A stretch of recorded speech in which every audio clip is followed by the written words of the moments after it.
Bonjour à tous, bonjour et bienvenue sur Radio Ciné. Radio Ciné, c'est l'émission qui parle de l'actualité du cinéma. Je suis James et aujourd'hui, comme toujours, me voici accompagné de mes deux chers chroniqueurs, Thomas, ici présent, et Louis.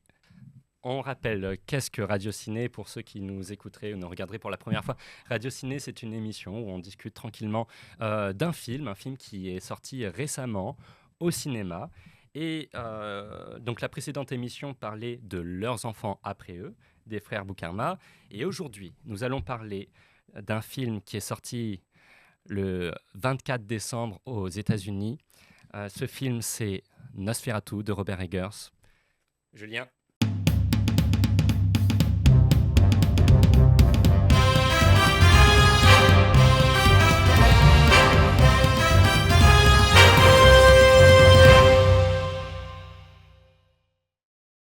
Vous venez de découvrir pour la première fois, ceux qui nous regardent en direct en tout cas, le jingle de l'émission.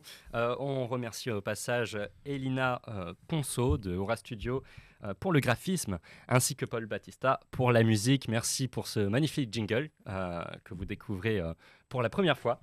Donc, nous allons parler aujourd'hui du Nosferatu de Robert Eggers, un film de 2h12 qui est sorti il y a un peu plus d'un mois au cinéma, dans les salles. Nosferatu, c'est un film dont vous avez certainement entendu parler. En tout cas, le nom de Nosferatu, même si vous n'avez pas vu le film, au passage, je précise, vous n'êtes pas obligé d'avoir vu le film pour découvrir cette émission. Pour ma part, je ne l'ai pas vu. Cliffhanger, mais non. Non, tout se passe bien. Bien entendu, on va en discuter. Alors, qu'est-ce que Nosferatu ? Nosferatu, déjà, c'est un film qui s'inscrit, vous le savez certainement, dans une longue tradition littéraire et cinématographique, puisque Nosferatu, en fait, c'est l'adaptation d'un très célèbre vampire, tout le monde le sait ici, c'est l'adaptation du Dracula de Bram Stoker, un vampire qu'on ne cite plus, a priori c'est quand même le vampire le plus connu du cinéma, de la littérature, de la pop culture. C'est, alors je dis pop culture, mais effectivement Dracula a dépassé les frontières de tous les arts. Le premier Nosferatu, né en 1922, c'est après qu'Albin Grau a créé la société de production Prana Film Berlin Gambach. Il souhaite adapter le Dracula de Bram Stoker, qui était donc un roman qui a été écrit quelques années auparavant. Mais il n'avait pas les droits, ça coûtait trop cher. Et c'est pourquoi il a décidé de proposer à son scénariste de réécrire l'histoire en changeant tous les noms. Et c'est ainsi qu'est né le premier Nosferatu. Et après, c'est une longue histoire, puisqu'il y a eu plusieurs adaptations de Nosferatu. Il y a eu également des adaptations du Dracula, mais ici, on va se concentrer plutôt à celle du Nosferatu. En fait, on dit souvent que le Nosferatu, c'est le Dracula du cinéma, puisqu'il y a eu, comme vous le savez certainement, aussi des films qui sont nommés Dracula, et qui sont sortis au cinéma. Il y en a eu même bien plus que des Nosferatu. Mais Nosferatu, il y a un côté un peu plus cinéphilique, un peu plus 80s, qui vient de cette tradition du cinéma allemand expressionniste des années 20. J'aimerais pas rentrer trop dans le détail dès le début de cette émission. On va avoir le temps d'en discuter tranquillement, tous ensemble. Donc, pas trop de détails pour l'instant. Je rappelle simplement donc, que le réalisateur s'appelle Robert Eggers. C'est son 4e long métrage. Et il a donc écrit le scénario de ce film-là en s'inspirant donc du Nosferatu de 1922, qui est lui-même basé sur le Dracula de Bram Stoker, et que le film est sorti le 25 décembre 2024. Donc Nosferatu, film de genre, film de vampire, succès au box-office, on va le voir, mais des critiques et des appréciations mitigées. Que vaut vraiment le Nosferatu d'Eggers ? C'est ce dont qu'on va essayer d'élucider en ce moment. Je dis rentable puisque le film donc a coûté 50 millions de dollars au box-office et qu'il a rapporté plus de 166 millions de dollars. Il est rentable, 3 fois rentable, plus de 300% en salle. Thomas, Louis, vous avez vu le Nosferatu il n'y a pas longtemps, il me semble, cette semaine même. Si vous pouviez résumer votre séance de cinéma là, en quelques mots pour commencer, comment êtes-vous sorti de cette séance ? Est-ce que tu veux commencer peut-être ? Je te laisse la parole. Eh bien moi je commence avec un début de séance plus compliqué et après du kiff. et du kiff à volonté, quoi. Générosité, super film. Voilà. Ok. Mais bon, je pense qu'on Mais va en le parler. début, ouais, bien sûr, bien sûr. Et le début de séance, par contre, Le début de séance, t'étais plus mitigé. compliqué, c'est extrêmement personnel. Je vois sur Twitter déjà me cancel. Ouais. Eh bien, ce qui est étrange, c'est que alors qu'on pense souvent la même chose à propos des films, là, moi, j'ai été transporté du début à la fin, mais par contre, je comprends tout à fait le changement qu'il y a eu entre la première partie et la seconde partie du film, disons. Mais moi, dès le début, j'étais en plein kiff, quoi. En C'est- vrai. Dès le c'est début. exceptionnel. Avec une scène d'intro vraiment réussie. Alors, mitigé peut-être pour lui. On va le voir en détail. Et puis deux parties qui n'ont pas vraiment les mêmes rythmes, et une partie qui a plus déçu que l'autre. En tout cas, c'est les retours de plusieurs critiques qu'on va citer. Mais on va rentrer dans cette question un peu plus loin. L'idée, c'est de savoir est-ce que le Nosferatu de Robert Eggers a réussi à s'inscrire dans la continuité, on peut parler même d'un héritage, un héritage cinématographique et littéraire. Est-ce qu'il a réussi à se détacher de l'héritage de Murnau et d'Herzog? Je précise, Werner Herzog a réalisé le deuxième Nosferatu en 1979. On va également en parler, c'est les deux Nosferatu les plus reconnus avant celui d'Eggers. Est-ce qu'il s'agit d'une pâle copie de celui de Murnau ou d'une pépite cinématographique nouvelle? On va le voir. Alors, je précise, puisque je l'ai cité quand même déjà 2 fois, le film est sorti, c'était drôle, le 24 décembre aux USA, mais aussi en France. Et sur le jour de Noël, on a une critique américaine, Josh Larsen, qui nous dit dans Larsen Film, ouvrir Nosferatu le jour de Noël est bien plus qu'une simple stratégie marketing ironique et insolente. Nosferatu se déroule dans un monde où Dieu n'a jamais existé. J'ai eu beaucoup de critiques et même dans mon entourage de personnes qui racontaient que Nosferatu, en fait, c'est tout simplement le mal incarné, une lutte contre une sorte de mal absolu. Nous allons analyser un succès quand même du film qui est relativement mitigé. Je parle beaucoup, je vais vous laisser bien plus la parole. Au début, c'est normal. Voilà, on essaie de présenter les points essentiels du film. Et puis, Que du kiff. voilà, c'est que du kiff, mais en même temps, on s'emporte puisque on est ici tous des très très grands amoureux de films de genre. On est déçus que Tom, l'autre chroniqueur de l'émission, n'ait pas pu venir. Il est sur un tournage. Petite pensée à lui. Mais sinon, on est tous ici très très grands amoureux du cinéma de genre. Donc, peut-être qu'on va s'emporter, peut-être qu'on va avoir des envolées comme ça lyriques, c'est normal. C'est la passion qui parle avant tout, et sur Radio Ciné, on est porté par la passion. Alors, a-t-on fait un résumé de l'histoire, quand même, pour les spectateurs qui ne connaîtraient pas du tout Dracula? Absolument pas. On n'a Attention pas fait de résumé. spoiler, mais, Attention, spoiler, on va essayer, pour ceux qui découvriraient l'histoire de Dracula, puisque, alors je précise, le Nosferatu est très proche, l'histoire du scénario de Nosferatu est très proche du livre de Dracula. Donc c'est pour ça que je permets de parler de Dracula. On va résumer rapidement un peu l'histoire de Dracula pour que tout le monde ait les mêmes bases pour profiter pleinement de cette émission. On est en 1838 et on suit l'histoire du notaire Hölter qui est marié à Hélène et qui est envoyé en Transylvanie chez le comte Orlok pour conclure une affaire et lui céder une propriété donc dans la ville de Wisborg où ils viennent. Donc nous avons Hölter qui part en Transylvanie et qui rencontre le comte Orlok. Or, le comte Orlok n'est autre que Nosferatu, le vampire, le fameux Dracula. Après avoir signé le contrat et vampirisé Hölter, Orlok parvient en bateau jusqu'à Wisborg, où il va mener la terreur. On peut même dire qu'il amène la peste. C'est dit à plusieurs endroits du livre, du film. Et c'est à ce moment-là, du coup, qu'il va essayer de séduire Hélène, qui est donc la femme d'Hölter. Et il va y avoir un combat acharné entre, d'une part, Hölter, ses amis, Hélène, ainsi que le professeur Elbin von Franz, Elbart von Franz, difficile à dire, un peu comme nom, joué par William Dafoe. Et donc, il va y avoir une lutte entre le vampire et ces personnages-là, qui essaient de lutter contre le mal, contre la peste. C'est donc une histoire gothique d'obsession, littéralement, entre Hélène, qui est une jeune femme de l'Allemagne, et un vampire transylvanien, avec Nosferatu qui va la traquer. Est-ce que vous étiez familier avec le Nosferatu ou le Dracula, l'histoire? Est-ce que vous aviez déjà vu des adaptations? C'est important qu'on se demande ça. Malencontreusement, le Nosferatu de Muro, Il y en a, ouais. j'ai pu le regarder en cours lors de ces nombreux CM de cinéma où l'on s'endort malheureusement. Et j'ai des souvenirs, mais je n'ai pas vraiment assisté de façon active à son visionnage. Mais je me souviens un peu par exemple de son côté expressionniste. Je me souviens de ces détails-là, mais je ne suis pas familier au monde des vampires. C'est pas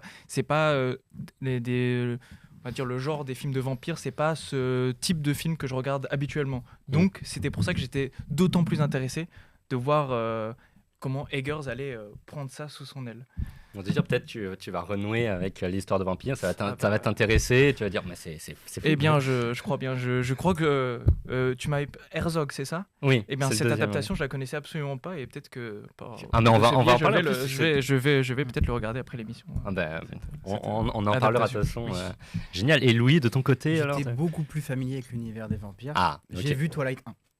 Voilà. Déjà ça fait tôt. Si on voit Twilight, on peut dire qu'on a une non, bonne en entrée. réalité, je suis un véritable imposteur. Je ne suis pas un cinéphile qui a vu toutes les adaptations de Nosferatu. Au contraire, et j'ai surtout associé. Monsieur, écoutez, laissez-moi parler. Non, mais j'ai beaucoup associé Nosferatu à l'exercice technique, à l'expressionnisme qu'il représente, etc. Parce que c'est un peu le fleuron de cette époque-là. Disons que quand on cite un film à voir dans ce courant, c'est celui-ci. Je l'ai vu. Pareil, mais d'un point de vue technique, d'apprentissage, et je me suis jamais laissé emporter par cette histoire. C'est la première fois que véritablement... Là, tu parlais du Nosferatu de Murnau, de 1922. Voilà, Bien sûr. Voilà. Oui, bien sûr. Là, c'est la première fois que je suis emporté par cette histoire. Que je la vois vraiment en tant que spectateur, sans avoir un regard d'apprentissage ou de technique. Avec du popcorn a priori, sur le genou. Du popcorn bien gras qui fait du bruit, au sucre. Et tu profites juste au cinéma. C'est ça, le ciné, non, t'as raison. On peut finir là-dessus, non? C'est cool. Non, mais c'est important de le dire. C'est une chose très intéressante. C'est-à-dire que, pour préparer l'émission, j'ai lu plus d'une centaine de critiques. Et c'est pas pour ça, c'est vraiment, j'ai feuillé partout. C'est pas une compétition, j'en ai lu 101. C'est pas une compétition. Voilà, de toute façon, on va se battre à la fin. Mais ce que je veux dire, c'est que c'est très étonnant, en fait. C'est que sur les centaines de critiques que j'ai lues, où il y a eu des avis très divergents, certains qui descendaient complètement le film, d'autres qui l'adulaient. J'ai tout vu, mais pas une seule fois, je n'ai vu un regard méprisant ou hautain sur le Nosferatu de Murnau. Et en fait, ça m'a fait poser une question, parce que, alors, à titre personnel, j'ai passé une très bonne séance de cinéma. Je trouvais que le film était scénaristiquement très bon, mais en même temps, il avait un héritage qui l'amenait. Mais je me suis posé la question sur si on arrive à reprocher, parce que j'ai vu parfois reprocher énormément de choses sur le Nosferatu d'Eggers, je trouvais ça d'autant plus étonnant de faire des éloges sur le Nosferatu de 1922, comme s'il y avait, vous savez, certaines œuvres dans l'histoire du cinéma qui sont indétrônables, qui sont tellement mythiques qu'en fait, à aucun moment, on pourrait même imaginer les descendre ou les remettre en question. C'est un peu comme si vous voulez, on allait s'attaquer à Zidane. C'est le Zidane de l'expressionnisme allemand. Zidane. Non, simplement. J'ose le dire, je l'assume. Zidane, c'est très bien. Mais voilà, j'avais pas parlé, ou même des œuvres très anciennes comme l'Iliade, l'Odyssée, où on va remettre en question, on va juger les œuvres de Victor Hugo. Voilà, on est sur des œuvres comme ça indétrônables. Et loin de moi l'idée de changer cette vision-là, puisque j'ai, depuis ma découverte du Nosferatu de Murnau, moi c'était à 16 ans, j'ai toujours adoré. Premier degré, c'est pas du tout quelque chose de cinéphilique, enfin que je veux transmettre comme philérique. J'ai vraiment adoré le Nosferatu de Murnau et il m'a beaucoup inspiré. Mais en même temps, je trouve ça étonnant, voilà, que d'avoir ces œuvres-là qui en fait sont simplement des monolithes qu'on n'ose pas remettre en question. Eh bien, j'oserais l'expliquer de deux façons. Forcément, c'est des fondateurs du cinéma 1920, il me semble. 1921. Oui, 1922. 22, voilà. Donc, on est tout au début. Par contre, il y a aussi le côté validation sociale. Si tu cites un film de 1922 en disant j'adore l'expressionnisme allemand, c'est vraiment quelque chose que j'adore, évidemment en fait on va dire cette personne est intelligente, voilà. Elle est cultivée. Donc disons que c'est des œuvres qui ont tellement marqué leur temps qu'elles sont devenues indétrônables aussi socialement. C'est-à-dire que socialement, si par exemple je dis Murnau, c'est ça, je le prononçais mal, le Nosferatu de Murnau, je le trouve moins bien. Eh bien, socialement, je serais vu comme un gars qui préfère les blockbusters. Lui, ça se voit, il regarde les Avengers. Voilà, c'est typiquement dans l'esprit. Donc, je dirais qu'il y a aussi une crainte de critique des fondateurs de... Mais c'est très vrai, hein. Et c'est tellement vrai que voilà, on a du mal à trouver une seule critique. Après, pour s'attaquer au Nosferatu de Murnau ou l'expressionnisme allemand, faut y aller quand même, faut être armé, mais voilà, c'était une simple parenthèse. Et je précise parce que pourquoi on parle tant de ce film-là, parce que le film même qui est à l'origine de ce film Daggers, il est en lui-même mythique. Il a failli être détruit à plusieurs reprises. Finalement, il a été sauvé. Et donc, je précise, c'est une société de production qui a coulé, qui a fait que ce film-là, qui a fait que le Nosferatu. Après, la société de production a été détruite. Donc, il y a vraiment quelque chose de légendaire. Également, l'acteur qui a longtemps été considéré comme un véritable vampire. Donc, voilà, c'est pas le seul, puisque Lugosi aussi, dans le Dracula de 1930 aussi, on pensait que c'était un vampire pendant longtemps. Bon, on était dans les années 20, les années 30. Ça a bien changé aujourd'hui. Ça a bien changé. Dans le clip de PNL, le monsieur avec les cheveux rouges. C'est ça, mais... on les connaît ça. Donc voilà, on dit souvent que le Nosferatu est le Dracula du cinéma. Je cite les 6 adaptations du Nosferatu qu'il y a eu. Donc après celle de 1922, il y a eu donc Nosferatu, le fantôme de la nuit, fin des années 1970, qui lui a été réalisé par Werner Herzog avec Klaus Kinski dans le rôle d'Orlok, donc Nosferatu. Nous avons ensuite des films moins connus comme Nosferatu à Venise 1988 et surtout alors Shadow of the Vampire qui est en fait une variation sur le Nosferatu de Murnau. Nosferatu Symphonia of Horror 2023 qui est passé totalement inaperçu. J'ai cherché tous les renseignements possibles, j'ai pas trouvé grand chose. Et ensuite celui des Daggers. Donc il y a eu beaucoup moins d'adaptations, 6 si on les prend toutes, long métrage, par rapport aux adaptations de Dracula. Nosferatu à Venise, il y a un côté où j'ai envie de le voir quand même, mais... Alors malheureusement, je n'ai pas eu le temps de le voir, mais ça a l'air d'être peut-être un nanar, mais il faut voir. C'est en Tintin au Tibet, quoi. C'est très bien. On peut pas juger, on n'a pas vu. Oui, voilà. C'est vrai. Il y a un peu un côté comme ça, effectivement. Oui, je suis un peu alors, un film qui est jugé comme largement imité, voire copié sur l'original, le film original de Murnau. Je vais citer 2 critiques. Et vous allez me dire tout simplement ce que vous en pensez, puisqu'il y a une sorte d'opposition. Avec plaisir. D'un côté, on a Cathy Walsh, qui dans Vulture nous dit « La version Daggers n'est pas une interprétation de Nosferatu, mais plutôt une adaptation trop fidèle, tellement redevable à son inspiration qu'elle est complètement paralysée par sa propre vénération. » Cathy Walsh. Et attendez, une autre critique qui va dire carrément l'inverse. C'est très étonnant, comme quoi on peut avoir tous les avis.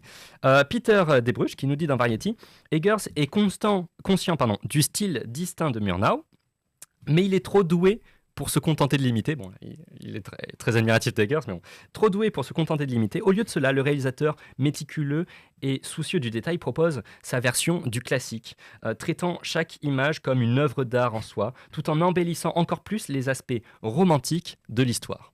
C'est le faux conte de Tom, ça. On t'a reconnu. On t'a reconnu, Tom. Ouais, en vrai, si je puis me permettre, Peter. Je trouve que Peter a, même par rapport, de Eggers, j'ai simplement vu The Lighthouse et dont j'ai vraiment apprécié l'œuvre.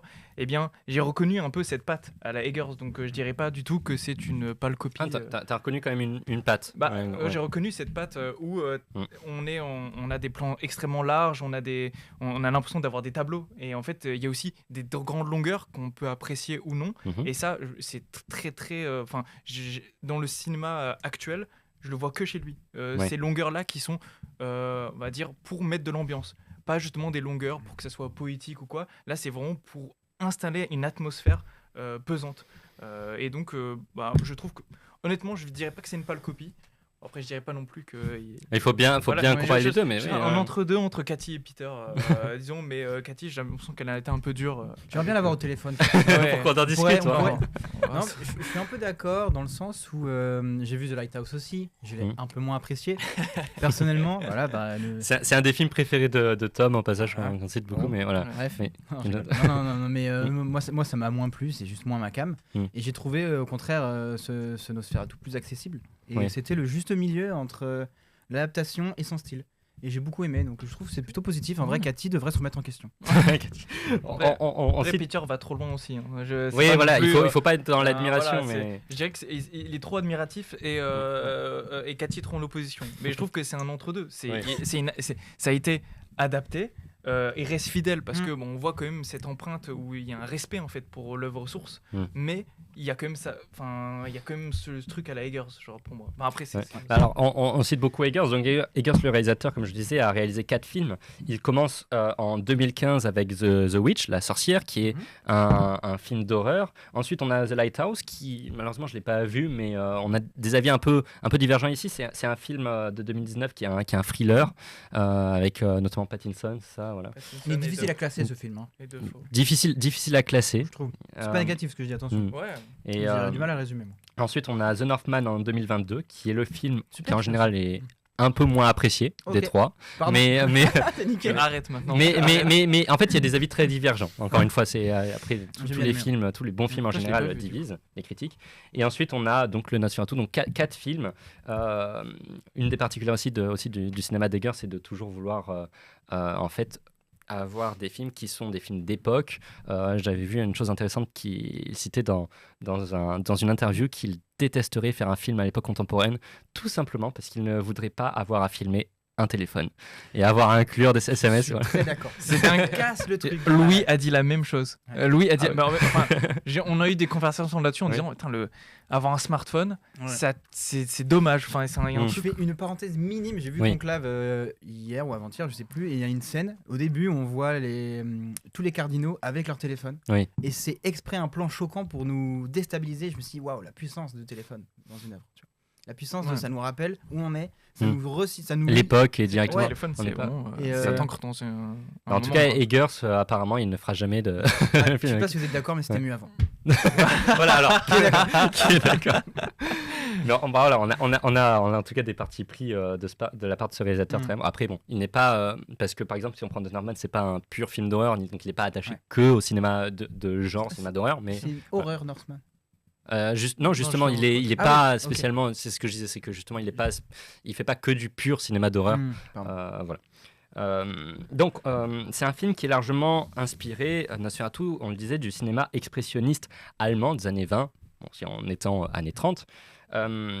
Donc, on peut citer Sgt Pepper. Sgt Pepper, alors c'est un de mes critiques préférés, Monsieur Pepper.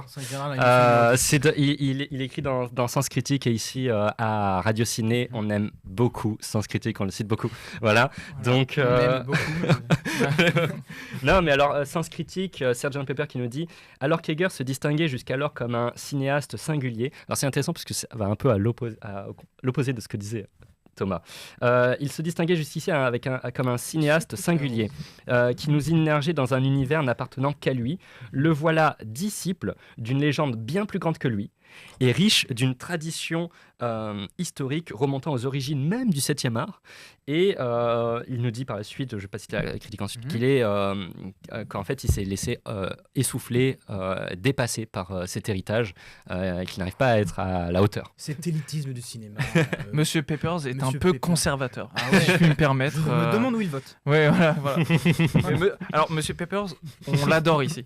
Mais par contre, là, je ne suis pas d'accord. Pour une fois, parce qu'en général, on est assez d'accord avec ça. C'est que je comprends ce qu'il veut dire, mais on dirait les paroles de quelqu'un qui est fou amoureux et qui n'a plus cette raison. Et j'ai l'impression que peut-être qu'il aime tellement l'œuvre source que du coup, le fait de le mélange des deux, ça ne lui a pas plu.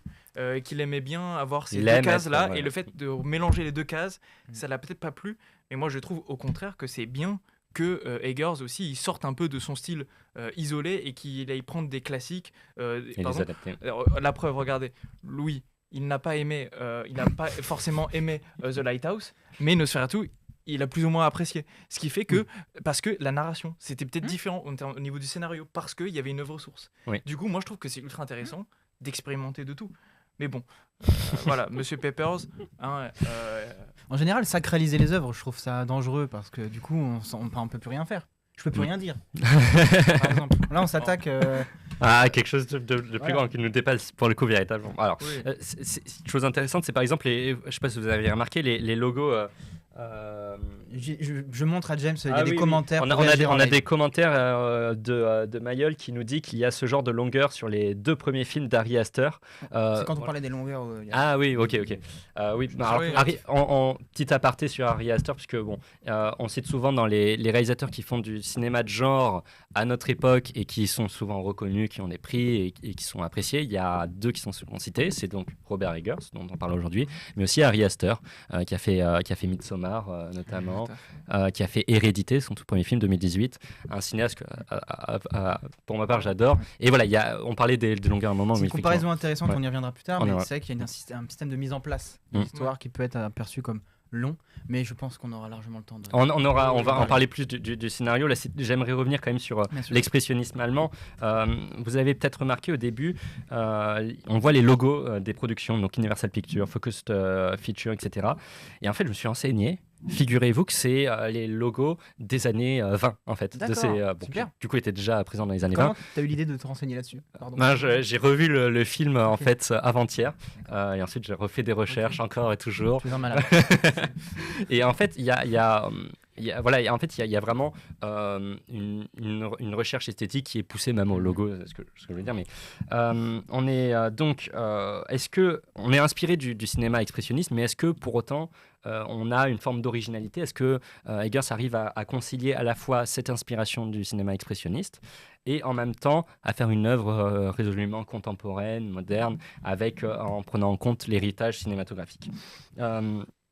Une des choses peut-être intéressantes à ce niveau-là, à citer dans les distinctions, c'est la relation intime entre Hélène et Orlok. Vous avez pas vu du coup le film d'Herzog. Alors, dans le film de 1979 d'Herzog, en fait, la relation entre, du coup, c'est Isabelle Adjani, si je me rappelle bien, qui joue Hélène, la femme, et Nosferatu, le vampire. La relation est très peu développée. Et j'ai trouvé même que ça résonnait comme une toute petite partie de l'intrigue. Et on n'est pas de ce côté-là. La différence, même avec celui de Murnau, c'était pas autant exprimé avec vivacité. Et là, dans cette version-là, c'est le cœur même de l'histoire. C'est-à-dire que on va voir ce que vous en pensez sur les thématiques et sur le scénario, mais j'ai l'impression que le cœur, c'est une sorte de romance tragique entre les 2 personnages d'Hélène et d'Orlok, de Nosferatu. C'est quelque chose qui est, je trouve, novateur, puisque ça a été amené d'une approche nouvelle et développée beaucoup plus que dans les autres versions. Est-ce que vous avez ressenti ça, même si vous n'avez pas forcément vu toutes les versions? Mais... Je dirais j'ai l'impression de sentir une empreinte un peu plus moderne sur cette question-là. Parce qu'il y a des questions qui sont abordées dans ce film qui n'existaient, je pense, pas en 1920, à l'époque du tournage du premier. Donc, c'était assez intéressant. Petite frustration parce que je trouvais que justement cette relation n'était pas tant expliquée que ça. J'aurais aimé, mais là je suis un spectateur qui a plus de cerveau, j'aurais aimé qu'on m'explique plus d'où ça vient, comment c'est né, sans spoiler, parce que c'est quand même curieux, mais je comprends tout à fait le parti qui a été pris de ne pas le révéler. C'est pas essentiel au film en vérité. Et je trouve que on donne beaucoup de place au choix d'Hélène. Et c'est la clé de l'histoire, et c'est quelque chose qui, je pense, était peut-être impossible à faire en 1920. En tout cas, les mentalités n'étaient pas les mêmes qu'aujourd'hui, effectivement. Les mêmes qu'aujourd'hui. Et je rebondis sur ça. C'est vrai qu'Hélène, elle est un peu maître de son destin, plus que potentiellement d'autres films qui vont avoir une position, qui vont mettre Hélène peut-être plus dans une position de victime. Là où j'ai l'impression que elle a vraiment une place très active. Alors, j'ai pas vu celui d'Herzog, donc peut-être que c'était déjà le cas. Je ne sais pas. Mais c'était beaucoup moins le cas. Justement, c'est très intéressant. Et moi, je trouve qu'il y a aussi une façon de faire, c'est dire déjà la représentation de la sexualité. Elle est déjà beaucoup plus crue. On n'est pas dans ce qui se faisait dans d'autres adaptations de vampires. bon, on va en parler de la... Sauf Twilight, bien sûr. On va parler de cette représentation de la sexualité. Et sexualité qui est très crue, il y a aussi une violence plus crue dans le sens même le personnage est vraiment il est marqué, en fait c'est plus pas gore mais plus je dirais méchant, mais c'est le mauvais terme, mais on va dire en général en fait j'ai l'impression que c'est plus cru dans tous les aspects animal, il y a beaucoup de personnes qui et de ce fait il y a un côté du coup plus moderne parce que ça se lie plus à ces sujets-là, ils sont beaucoup plus démocratisés, on est moins pudique sur ce genre de sujet et donc comme on est plus libéré sur tout ce qui est sexualité, tout ce qui est lié à tous ces sujets qui étaient vraiment cachés à l'époque, on va dire que le film suit ça tout en gardant quand même ce respect de l'œuvre source, ne pas aller trop loin, ne pas en faire le sujet principal, mais je trouve que du coup il a juste mais il y a un développement. Oui, c'est ça, c'est que il y a des mécaniques en plus,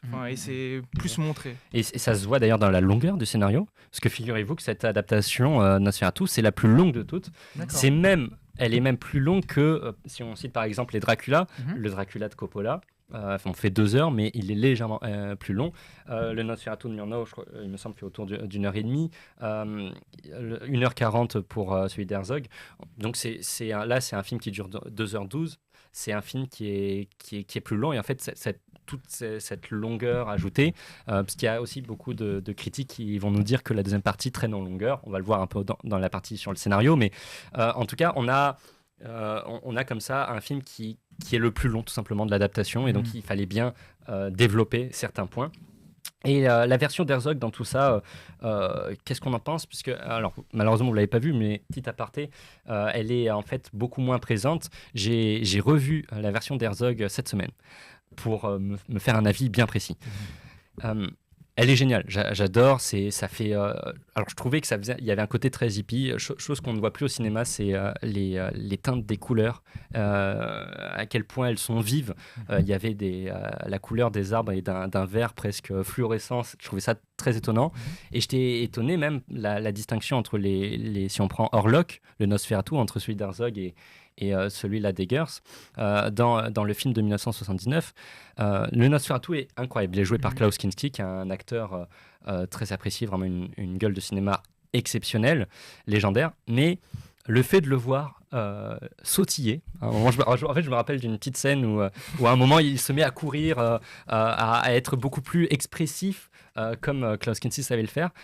On est à l'opposé, littéralement, d'un Orlok, là, dans Eggers, qui a la voix gutturale qui sort des ténèbres. Il y a des gens qui ont adoré, d'autres moins, on verra.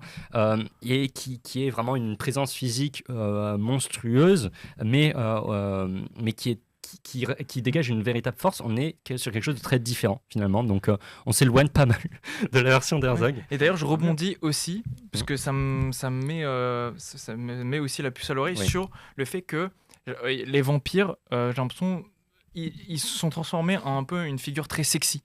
Genre c'est le vampire, c'est le sexe, mais en mode c'est on va dire l'ultra masculin poussé, c'est le vampire qui suce le sang. Et ben le truc c'est que j'ai l'impression là on est encore une fois cette fois-ci en respect avec l'œuvre source de Murnau, où en fait Nosferatu c'est un monstre. Oui. C'est un monstre, il est pas attirant. Et donc en fait, il y a plus un lien, c'est pas la physicalité, il y a quelque chose de plus spirituel, il y a quelque chose de plus interne dans l'attirance qu'il peut y avoir ou dans l'histoire, on va dire l'histoire intime qu'il y a entre Hélène et le comte Orlok. On a la figure du monstre, ce qui change tout dans le récit. Ah oui, ça change. On en parlera peut-être après. Et honnêtement, je trouve ça. C'est génial. Honnêtement, je trouve que c'est vraiment intéressant dans ce film, dans ce film-là. Je trouve que ça reprend. En fait, c'est comme un renouveau finalement, parce que j'ai l'impression qu'il y a. On retourne à l'origine du monstre. C'est exactement ce que nous dit Richard Reuper dans Chicago Sun-Times. Écoutez ça. Nous vivons à l'ère du vampire sexy, exactement comme tu dis, au cinéma et à la télévision depuis une génération maintenant. Avec, donc, on cite Entretien avec un vampire, True Blood, Twilight, qu'on cite plein de fois, pour ne citer que. C'est bien beau dans tout ça, mais c'est un frisson sombre de voir le retour du vampire fantastiquement méchant. dégoûtant, Qui pue. dénué d'humour, totalement post-humain, le Dracula d'origine dans un festin d'horreur gothique qui est le Nosferatu de Robert Eggers. Donc on reprend cette figure-là où finalement on s'éloigne du vampire sexy et là on retrouve quelque chose d'animal purement. Parenthèse très très intéressant. Un bon point pour toi. Un bon point. Merci, j'espère que ça sera T'auras un comptabilisé point dans pour le quiz. Pour le quiz. Je précise pour ceux qui découvrirent l'émission pour la première fois, à la fin, il y a un quiz auquel vous pouvez participer chez vous. C'est un quiz en lien, bien sûr, avec le film dont nous avons parlé, mais on va parler un peu de cinéma de vampire. C'est à la fin de l'émission. C'est un petit quiz. Voilà. Je tease pour la suite. L'héritage cinématographique, on le retrouve également dans les lieux de tournage, ça c'est intéressant. On parlait de la version d'Herzog, mais il y a un autre point étonnant, c'est que le lieu dans lequel, le manoir d'Orlok, dans lequel ils ont tourné, c'est un lieu en Tchéquie. Et en fait, figurez-vous, c'est un château en Tchéquie, et figurez-vous qu'Eggers refusait de tourner dans ce manoir-là, spécifiquement parce qu'il avait appris que c'était l'endroit où avait tourné Werner Herzog dans la deuxième adaptation de Nosferatu. Et il s'est dit, non, impossible, jamais de la vie on tournera dans ce manoir-là. Ils ont cherché avec son équipe pendant des mois et des mois pour trouver un autre château. Et finalement, ils se sont dit, en fait, c'est le meilleur château. On n'a rien. Voilà, on n'a rien, on va tourner là-bas. Il a tiré son chapeau à Herzog, mais... Oui. C'est là la magie du cinéma, c'est que on aurait pu me le dire 150 fois, à aucun moment, même en le voyant autant de fois que je veux, j'aurais pu deviner que c'est le même lieu. J'ai revu le Nosferatu d'Herzog, j'ai revu celui d'Eggers. Ce n'est pas les mêmes châteaux. C'est exactement le même lieu de tournage, mais on est incapable en fait de voir la différence. Donc c'est la force aussi de la mise en scène, de dire voilà, on peut tout faire d'un même lieu de tournage. Je trouve ça beau, mais en tout cas deux films deux nos adaptations de Nosferatu qui sont très différentes, mais qui en fait sont tournés au même endroit. Il y a pas d'endroit. Alors l'apparence d'Orlok, on l'a un peu évoqué. Je pense que c'est important de faire une parenthèse là-dessus, puisque j'ai lu pas mal de critiques, mais aussi ça a été l'objet de débats ces dernières semaines avec plusieurs personnes, peut-être qui nous écoutent en ce moment, et j'aimerais en parler. La question c'est quoi cette moustache, cette énorme moustache et cette chevelure un peu étrange. Non, plus sérieusement, on va parler de l'apparence d'Orlok, puisque Nosferatu, en fait, l'image de Dracula est très souvent liée à son apparence. Si on prend donc les Dracula, on a... je vais vous citer quelques Dracula pour que vous voyez. Donc on a en premier le Nosferatu le vampire de Murnau, c'est Max Schreck qui l'incarne. On pensait que c'était un véritable vampire. C'est certainement la représentation la plus iconique du Dracula. C'est un Dracula avec des très longues oreilles, le crâne chauve et une représentation assez reconnue, classique. Ensuite on a le très beau, séduisant Bela Lugosi dans le Dracula de 1932, qui est peut-être la représentation la plus traditionnel. Quand on pense au Dracula un peu mainstream, vous savez, dans les figurines, c'est souvent on reprend celui de Bela Lugosi. Ensuite, on a, je l'avais déjà cité, Klaus Kinski dans le Nosferatu, où là c'est un crâne complètement chauve, toujours des très longs ongles. On a, il faudrait quand même le citer, Gary Oldman dans le Dracula qui est en général grandement apprécié de Coppola, 1992. Totalement. Et ensuite, on a Bill Skarsgård, donc, qui, dans ce film-là, incarne Nosferatu, dans celui de Robert Eggers. On a une tradition où les Dracula ont très souvent changé d'apparence. Et j'ai eu beaucoup de retours qui m'ont dit que ça leur avait complètement sorti du film de voir un Nosferatu avec une grande moustache, des cheveux comme ça, un peu hirsutes, et un maquillage étonnant. Un regard, c'est des bébés cadom. Drama, vraiment drama queen si je puis me permettre. Vous le comprenez pas du film. Une moustache. Il trouvait ça un peu ridicule. Ridicule. Mais en fait, dans quel point un monstre qui fait peur, c'est normal. En fait, là, on parle. En fait, il vient de Transylvanie.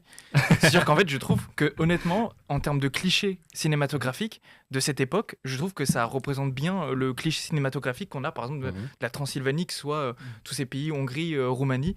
Bah oui, en fait, moi, quand on me dit. Par exemple, quand on voit aussi, par exemple, les tziganes à un moment, eh bien, on voit que dans le style visuel, c'est cohérent, tu vois. Je veux dire, il y a un côté où... Bien sûr. Et en fait, ça vient... Enfin, moi, je trouve ça pas incohérent. Au contraire, je trouve que ça place même plus fidèlement enfin même si pas peut-être fidèle au vrai look qu'il avait à l'époque, mais c'est du cinéma, mais ça nous place géographiquement sur la carte. C'est que moi justement au contraire ça m'a gardé dedans parce que je me suis dit c'est pas un être fantastique. Je me suis dit c'est littéralement un conte. Un conte Orlok. c'est le conte Orlok. C'est-à-dire que quand tu vois quelqu'un crâne chauve avec des longs doigts comme ça, tu te dis ok, bon, c'est un vampire. Que là, c'est littéralement un être vivant qui est devenu un vampire. Tu sais, et en fait, on voit l'historique de qui il était avant. Ça donne l'impression d'être crédible. C'est qu'il est plus crédible pour moi. Au contraire, ça me garde dans le love et j'ai l'impression que c'est plus fidèle à l'historique. L'historique, mais l'apparence de Nosferatu dans ce film est en réalité justement directement inspiré de la culture roumaine, et c'est même le réalisateur qui le dit dans de nombreuses interviews. Si on pense au comte Dracul, donc le comte Dracul, c'est une des figures historiques qui a inspiré Bram Stoker dans son livre. Le comte Dracul, lui, donc qui vient justement de cette partie-là du monde, et il avait une apparence assez similaire, et cette apparence a été réemployée par le réalisateur. Et je vais même me permettre de donner un petit avis personnel, c'est que je crois même que c'est mon apparence de Dracula préférée, en tout cas de Nosferatu. Ah oui, clippé. Mais en fait, tu as raison. Au départ, j'avais du mal. Au départ, j'étais surpris. Je me suis dit, c'est étonnant. Je m'attendais tellement pas que j'étais très surpris. Puis en plus, la com autour du film, la communication, avait justement mis un point d'honneur, vous savez, à cacher tout ça, bien sûr, jusqu'à la sortie du film. Donc on ne savait pas du tout à quoi s'attendre pour la figure du Nosferatu. Et c'était surprenant, mais avec l'avoir vu 2 fois, et plus j'y réfléchis, plus je me dis c'est la plus judicieuse, la plus folle. Je vais rebondir là-dessus direct. Pourquoi est-ce qu'en plus on trouve ça judicieux ? Parce que la figure d'un monstre dans un film, elle n'est pas faite au hasard. C'est-à-dire que l'apparence du monstre est là pour montrer le mal qu'il représente. Oui. Et donc, un monstre qui a des grandes dents, il va te manger. C'est niveau zéro de réflexion. Mais là, on parle du maître l'envoyé de la mort, le maître de la peste. Enfin, il va pas ressembler à un Barthez. Et totalement. Et j'en rajoute l'aliénation d'un être. C'est-à-dire qu'avant qu'il devienne Nosferatu, c'était peut-être vraiment le comte Orlok. C'est-à-dire à l'époque, il me semble peut-être 1400, je sais plus. En fait, je sais plus de quand et. Oui, c'est à peu près ça. C'est 1400, un vrai comte de sang noble de l'époque qui par passion, par des raisons qui sont peut-être propres, s'est éloigné donc dans le conte de Dieu en faisant un pacte avec le diable, il me semble. C'est un peu développé dans le Dracula de Coppola, cette partie-là. Et donc c'est un être à la base. C'est-à-dire qu'il a vécu avec une apparence comme n'importe qui, et ensuite il a été aliéné. Et en fait c'est ça, comme le dit Louis, son aliénation est visible. On voit comment il s'est... Voilà, comment il faut qu'il y ait une cohérence. Totalement. Tom Tex nous commente live. Que nous dit Tom Tex ? Il nous dit que Vlad l'Empaleur, celui qui a inspiré Dracula, portait une moustache exceptionnelle. Totalement, voilà. C'est vrai. Ça se voit sur les peintures qu'on peut voir ce monsieur. Vlad l'Empereur. Mais Orlok, en fait, Eggers nous dit que c'est un vampire du folklore. On va parler un peu du folklore, on étaye justement sur ce sujet-là, inspiré des légendes, au-delà de Vlad l'Empereur, des légendes proches de ce qui était décrit dans le folklore de l'Europe de l'Est. Par exemple, Robert Eggers adore le cinéma de ces pays-là, que ce soit Roumanie, Moldavie, etc.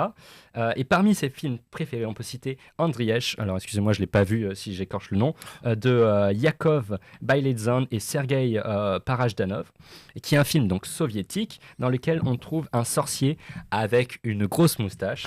Et ce film l'a inspiré pour le personnage d'Orlok. En fait, toutes les références qui sont beaucoup d'Europe de l'Est de Eggers, en fait, lui ont inspiré tout simplement ce personnage. Et je trouve que c'est d'une cohérence mais absolue. Mais absolument.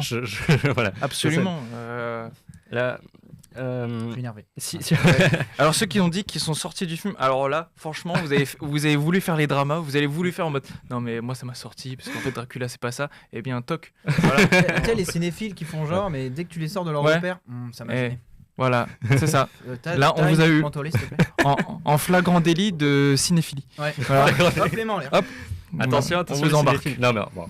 Non, bien sûr. Après, on peut comprendre, ça peut être déstabilisant. Oui, bien sûr. Voilà. On rigole. Oui, on rigole, mais on juge quand même. En rigolant. On a Holly Welch dans Polygon qui nous dit le scénariste et réalisateur Robert Eggers est un hipster traditionnaliste, ça vous énerve. Génial, non, qui est de retour, comme à son habitude, pour arpenter les pages de l'histoire.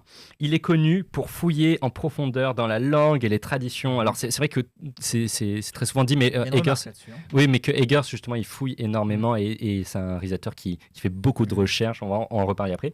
Les traditions du passé pour exhumer ses visions. Nosferatu de Robert Eggers ignore un siècle de Dracula pour invoquer un vieux monstre. C'est-à-dire qu'en fait, on se rapproche à l'origine même du monstre et on n'est plus dans simplement. On est très loin déjà des vampires sexy des années 2000 et 2010, mais au-delà de ça, on remonte carrément avant Bela Lugosi, avant les années 30, on remonte aux origines littéraires et historiques. En fait, Oui, et n'est-il pas plus fidèle au livre? Parce que dans le livre Dracula, de ce fait, c'est justement, c'est la même histoire, hein, on va dire, c'est un peu une copie. Ouais. Mais du coup, de ce ça. fait, le Dracula qui, justement, c'est très important, cette idée de, il avait une épouse et qui est morte, et c'est pour ça qu'il s'est travesti envers le diable, parce que en fait il était tellement épris qu'il voulait avoir la vie éternelle pour pouvoir la retrouver. Je ne sais plus exactement. Alors, faudrait que je revoie parce que je ne pourrais pas te mais dire. du coup c'est une histoire d'amour en fait qui est tragique. Mhm. Et de ce fait, ben forcément, enfin je sais pas, je trouve c'est juste plus. On revient à l'origine dans le livre en tout cas. C'est plus c'est plus propre à l'histoire littéraire. Enfin il y a un respect de l'œuvre littéraire et de l'œuvre source. De l'œuvre source. Et puis plus généralement, de toute façon, ça s'inscrit aussi dans la lignée, vous savez, des films de vampires qui pourraient être, enfin qui est une catégorie en elle-même de films, parce qu'il y a tellement de films de vampires.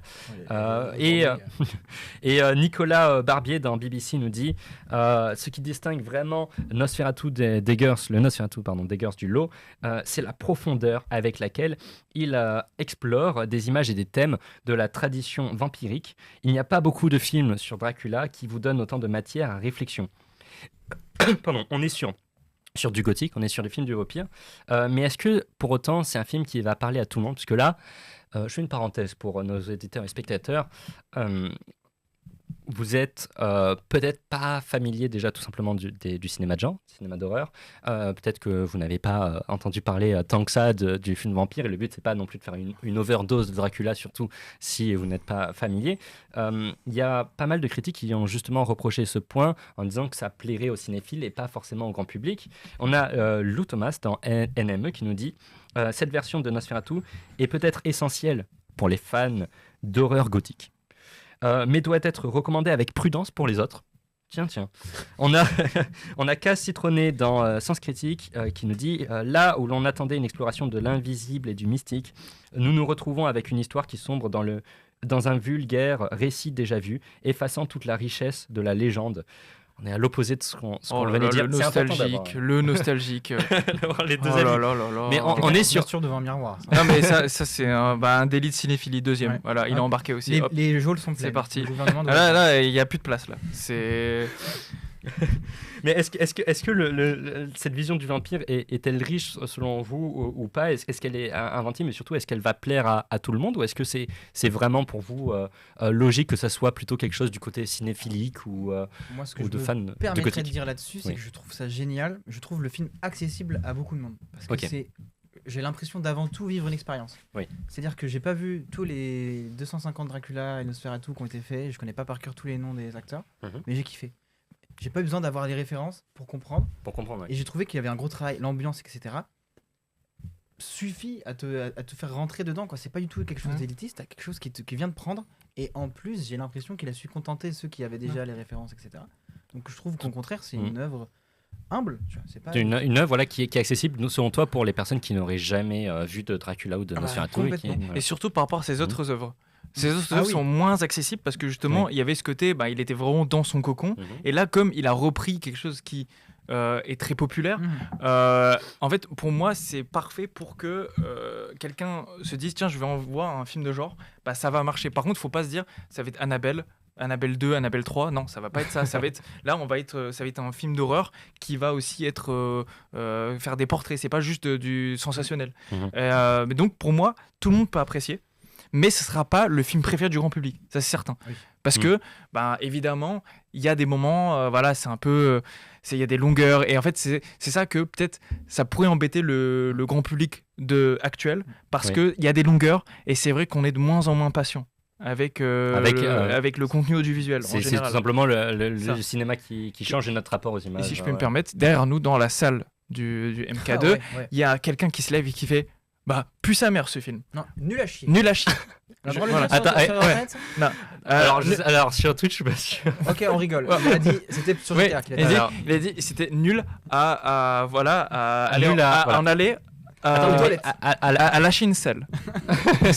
Voilà, c'est À la lui fin qui de la séance, il a dit, il Ouais. a dit en se levant, Il était fier de le dire. très fier, Ah, très Ah, fier. mais en Attention, général, les personnes qui disent ça très ont fier. envie de l'exprimer C'est à ça. haute voix. Et je me sinon suis c'est dit, pas Ouais. mais à quoi il s'attendait?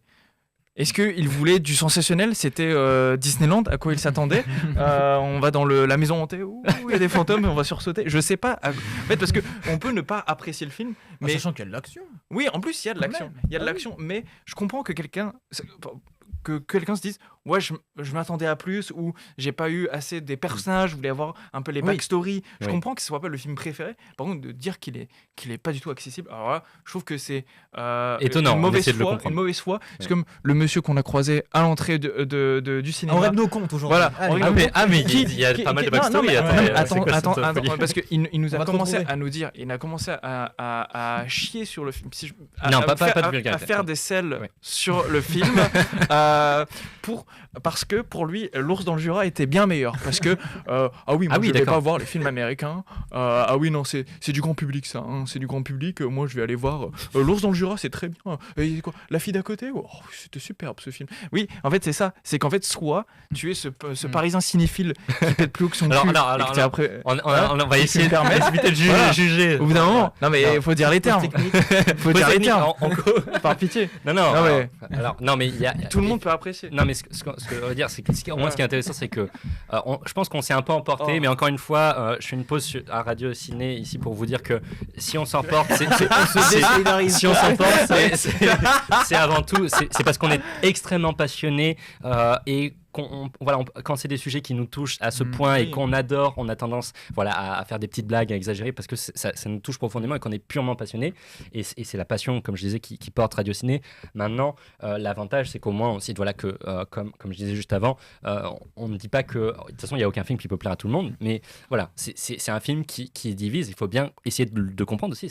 C'est notre but ici, c'est d'arriver à essayer de comprendre tous les avis et de faire. En fait, une réflexion qui veut être la plus riche possible pour essayer de prendre toutes les particularités du film et du scénario et d'arriver à les saisir. Là, on parlait, par exemple, je reviens un peu sur la potentielle longueur. Tu parlais, Thomas, des longueurs potentielles de certaines scènes qui ennuient de plus en plus.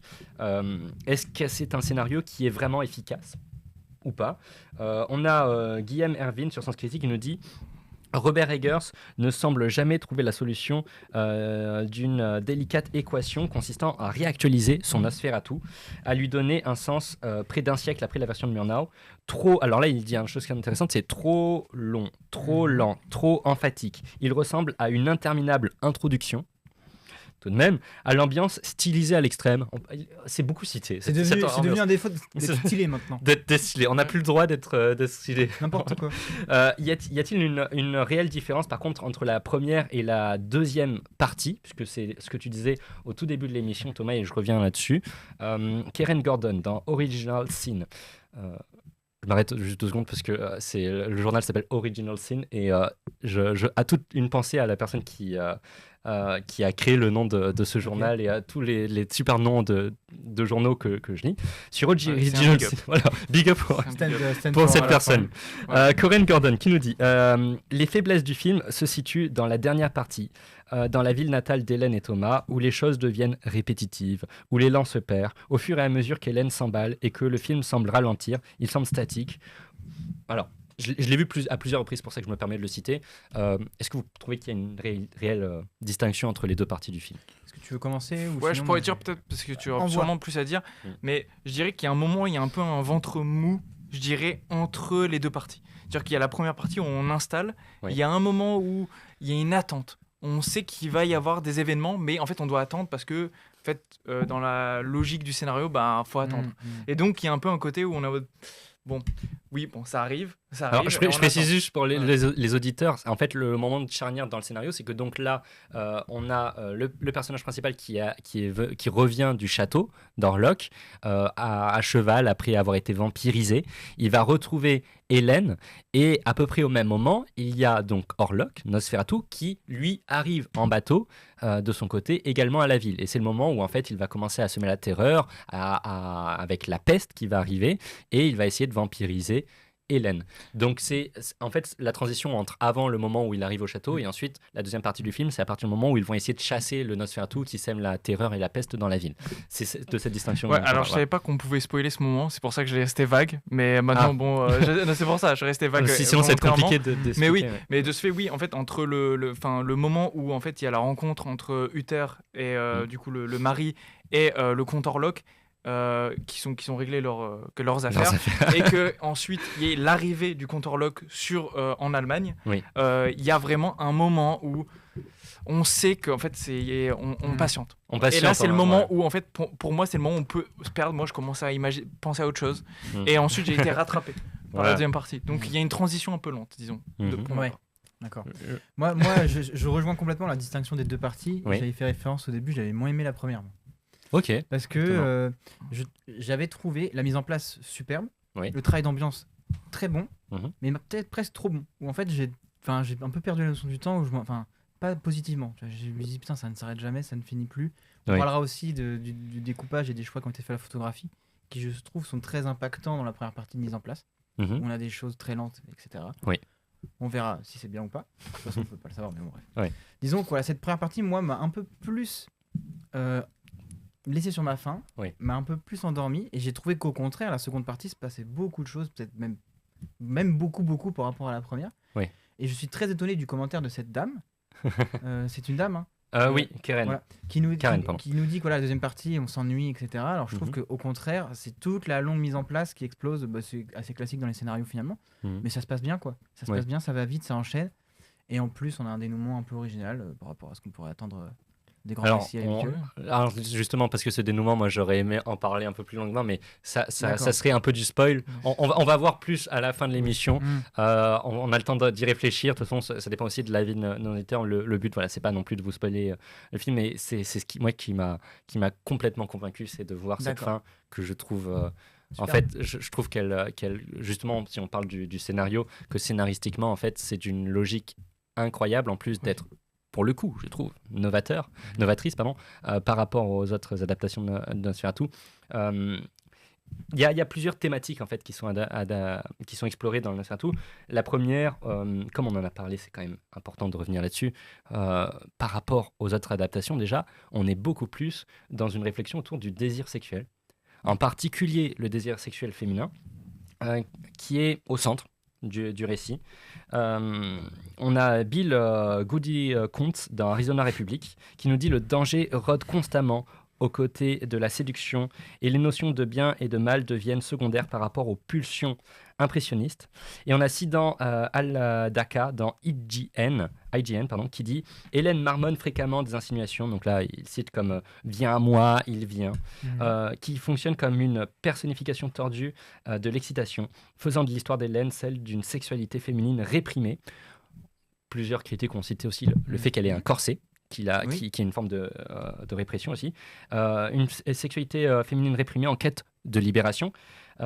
Est-ce que pour vous, il y a un peu dans ce film une métaphore du désir sexuel féminin ou du désir tout simplement féminin qui serait réprimandé?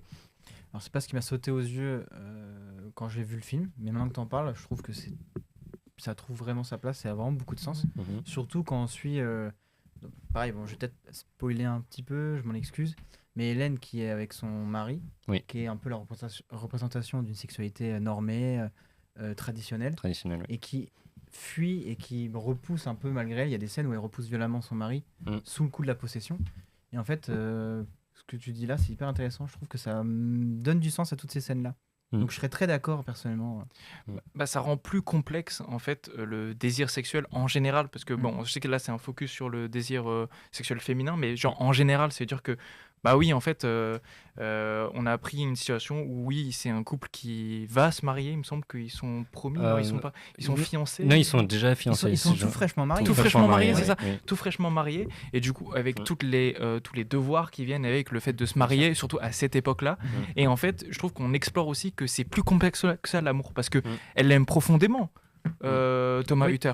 Elle l'aime profondément, mais c'est pas pour autant qu'il n'y a pas un désir qui est un peu chaotique derrière. Et en fait, parce que nous sommes pas des êtres binaires, on a tous des envies, animale, on est tous complexes. Et en fait, je trouve que ça vient explorer la complexité d'un désir qui ne rentre pas dans les clous que l'époque voulait. Surtout à une époque c'est ça. Et encore, ça peut être plus de contemporain, 150 ans. Ouais, ça peut être contemporain. Ça joue. Alors, Mais c'est encore plus marquant à cette Oui, époque-là. c'est vrai. Tu vois, ça me fait rappeler une citation très drôle de Wesley Morris dans le New York Times qui nous dit que faire lorsque le mâle embrasse mieux que votre mari. Parce que tu parlais de la relation entre Hélène et Heather, son mari. Et en fait, là, on est tout simplement dans cette question-là qui est d'une manière un peu drôle, mais voilà, c'est une question où on revient aux sources purement animales, Il y a physiques. beaucoup de comparaisons entre son mari qu'elle fait elle-même et qu'elle lui dit, je ne vais pas rentrer dans les détails et les mots crus, mais elle compare assez souvent les deux, je trouve. Oui. Sexuellement. C'est dit explicitement. C'est que tu dis le côté animal, c'est vrai que de ce fait, dans l'image qu'on a, même le personnage qui a été casté, on voit Thomas Hutter comme quelqu'un d'assez calme, assez normé. C'est quelqu'un qui, on va dire, on ne va pas être, on ne sait pas ce qui se passe quand les portes sont fermées. Mais on va dire, il a la représentation classique de quelqu'un qui va avoir quelque chose de classique, qui va pas avoir un désir sexuel un peu qui va dans tous les sens. Et du coup, il y a ce côté un peu contrôlé, un peu normé, celui qui va au travail, qui est de bonne famille. Enfin, je crois qu'il est broken totalement, mais je veux dire qui est une éducation qui fait qu'il faut pas que ça déborde. C'est pour ça qu'il y a aussi. Il y a ce côté réprimander l'animalité qui est en nous, la bestialité qui ne peut pas respecter forcément selon les individus les normes que peut imposer une société. Donc ça veut dire que là on voit quand même par exemple quand on voit la famille qui héberge Hélène, où on voit que eux ils sont ultra normés, ils sont vraiment dans ce standard là. Ils rejettent Hélène. C'est la famille Harding. C'est ça, qui rejette un peu cette bestialité. Et en fait je trouve que c'est très intéressant. Enfin c'est très intéressant de faire ce comparatif là. Et qu'elle est vue comme folle alors que finalement elle aime juste le sexe, quoi. Est-ce que finalement on n'est pas tous parfois possédés par le désir? Le désir n'était pas le thème de la vie, c'est pas Chaplin qui disait ça, le désir notamment. Moi personnellement pas du tout, donc pas de désir pour lui. Mais bon, après ça c'est au-delà du désir féminin, est-ce que le film n'est pas construit selon vous comme une espèce de romance tragique, ce que la scène finale pourrait nous laisser voir? Alors je vais essayer de ne pas trop le spoiler. Moi j'ai vu un parallèle énorme, mais je n'ai retrouvé ça nulle part, donc peut-être c'est juste une hallucination personnelle.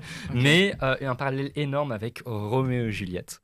En tout cas sur certaines parties, pas sur les familles.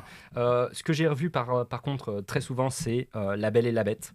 Avec dans tous les cas, on a un destin lié qui sera tragique. Après, toutes les histoires de Nosferatu sont les mêmes. Donc, je pense que en disant que c'est tragique, voilà, j'espère que je ne spoil pas, mais en même temps, c'est toujours la même fin, même si là, il y a une grosse spécificité. Avec donc la Belle qui tombe amoureuse de la Bête et une fin complètement... avec un destin, en tout cas. Je trouve qu'il n'y a pas d'amour. En fait, il n'y a pas d'amour entre Hélène et Nosferatu. Pour moi, en tout cas. Pour moi, ce n'est pas un amour. L'amour, il est envers son mari. Et qu'il y a vraiment, pour moi, c'est vraiment un autre aspect. Et du coup, c'est très intéressant que tu dises Roméo et Juliette, parce que pour moi, c'est Roméo et Juliette, c'est Uther et Hélène. Et qu'en gros, c'est comme si dans Roméo et Juliette, on ajoutait un peu ce côté Belle et la Bête. En fait, c'est Roméo et Juliette et la Bête. Et la Bête. Et il y a un côté où, en fait... moi, je pensais surtout à la scène de fin, tu vois, pour Roméo et Juliette. Oui, mais pour moi, c'est pas de l'amour, c'est plus une libération. Pour moi, c'est physique, c'est animal. Et c'est pas du tout dans les sentiments amoureux, on va dire, propres aux humains. Pour moi, je dirais, l'attachement émotionnel humain, il est plus sur le mari.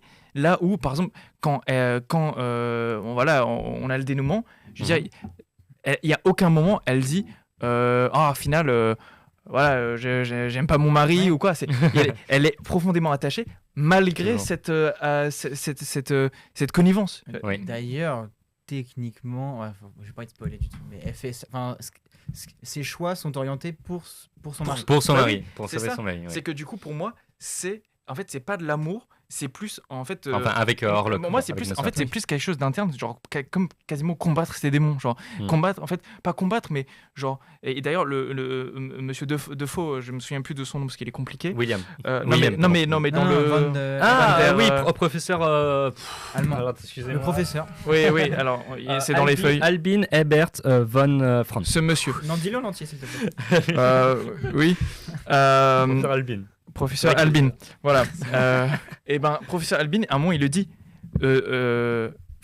C'est pas un spoil parce que vous n'allez pas comprendre, mais tu es la clé. Tu es la clé Oui. et. Attends, qu'est-ce que j'allais dire? Ça y est, j'ai un truc. Seul toi peut Ouais. nous sauver en fait. Non, mais, oui, mais il y avait un oui, moment. oui. Non, voilà. En fait, il faut que tu te libères.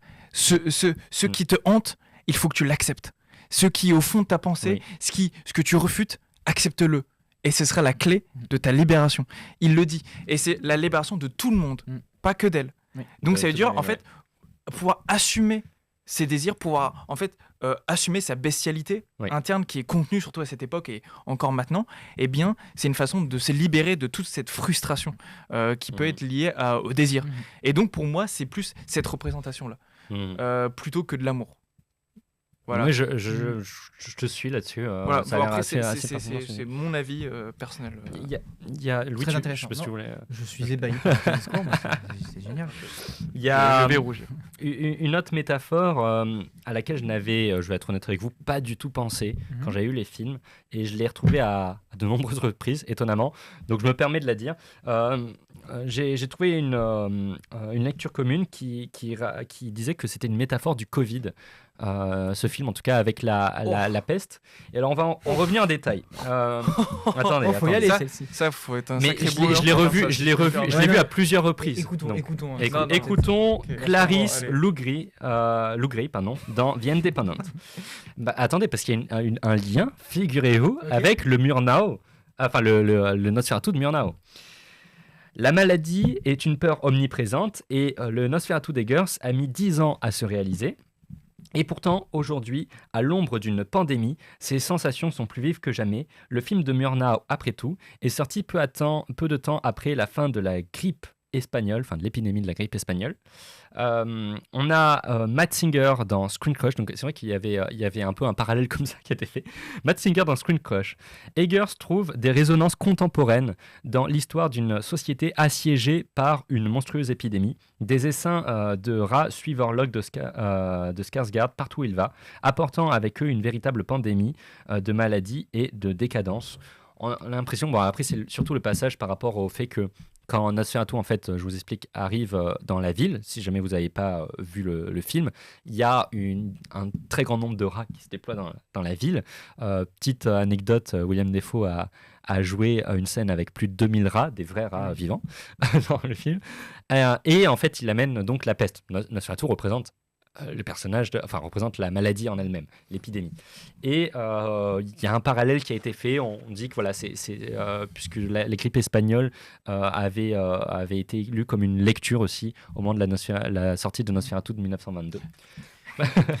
En gros, comme il y a une épidémie dans le film, ça représente l'épidémie du Covid. En gros, c'est ça. On dit qu'il y a une connivence. C'est intéressant. Alors, je trouve ça. Alors, en plus, du coup, comme ce CM, alors heureusement que j'étais réveillé pendant cette partie, je vais pouvoir répondre.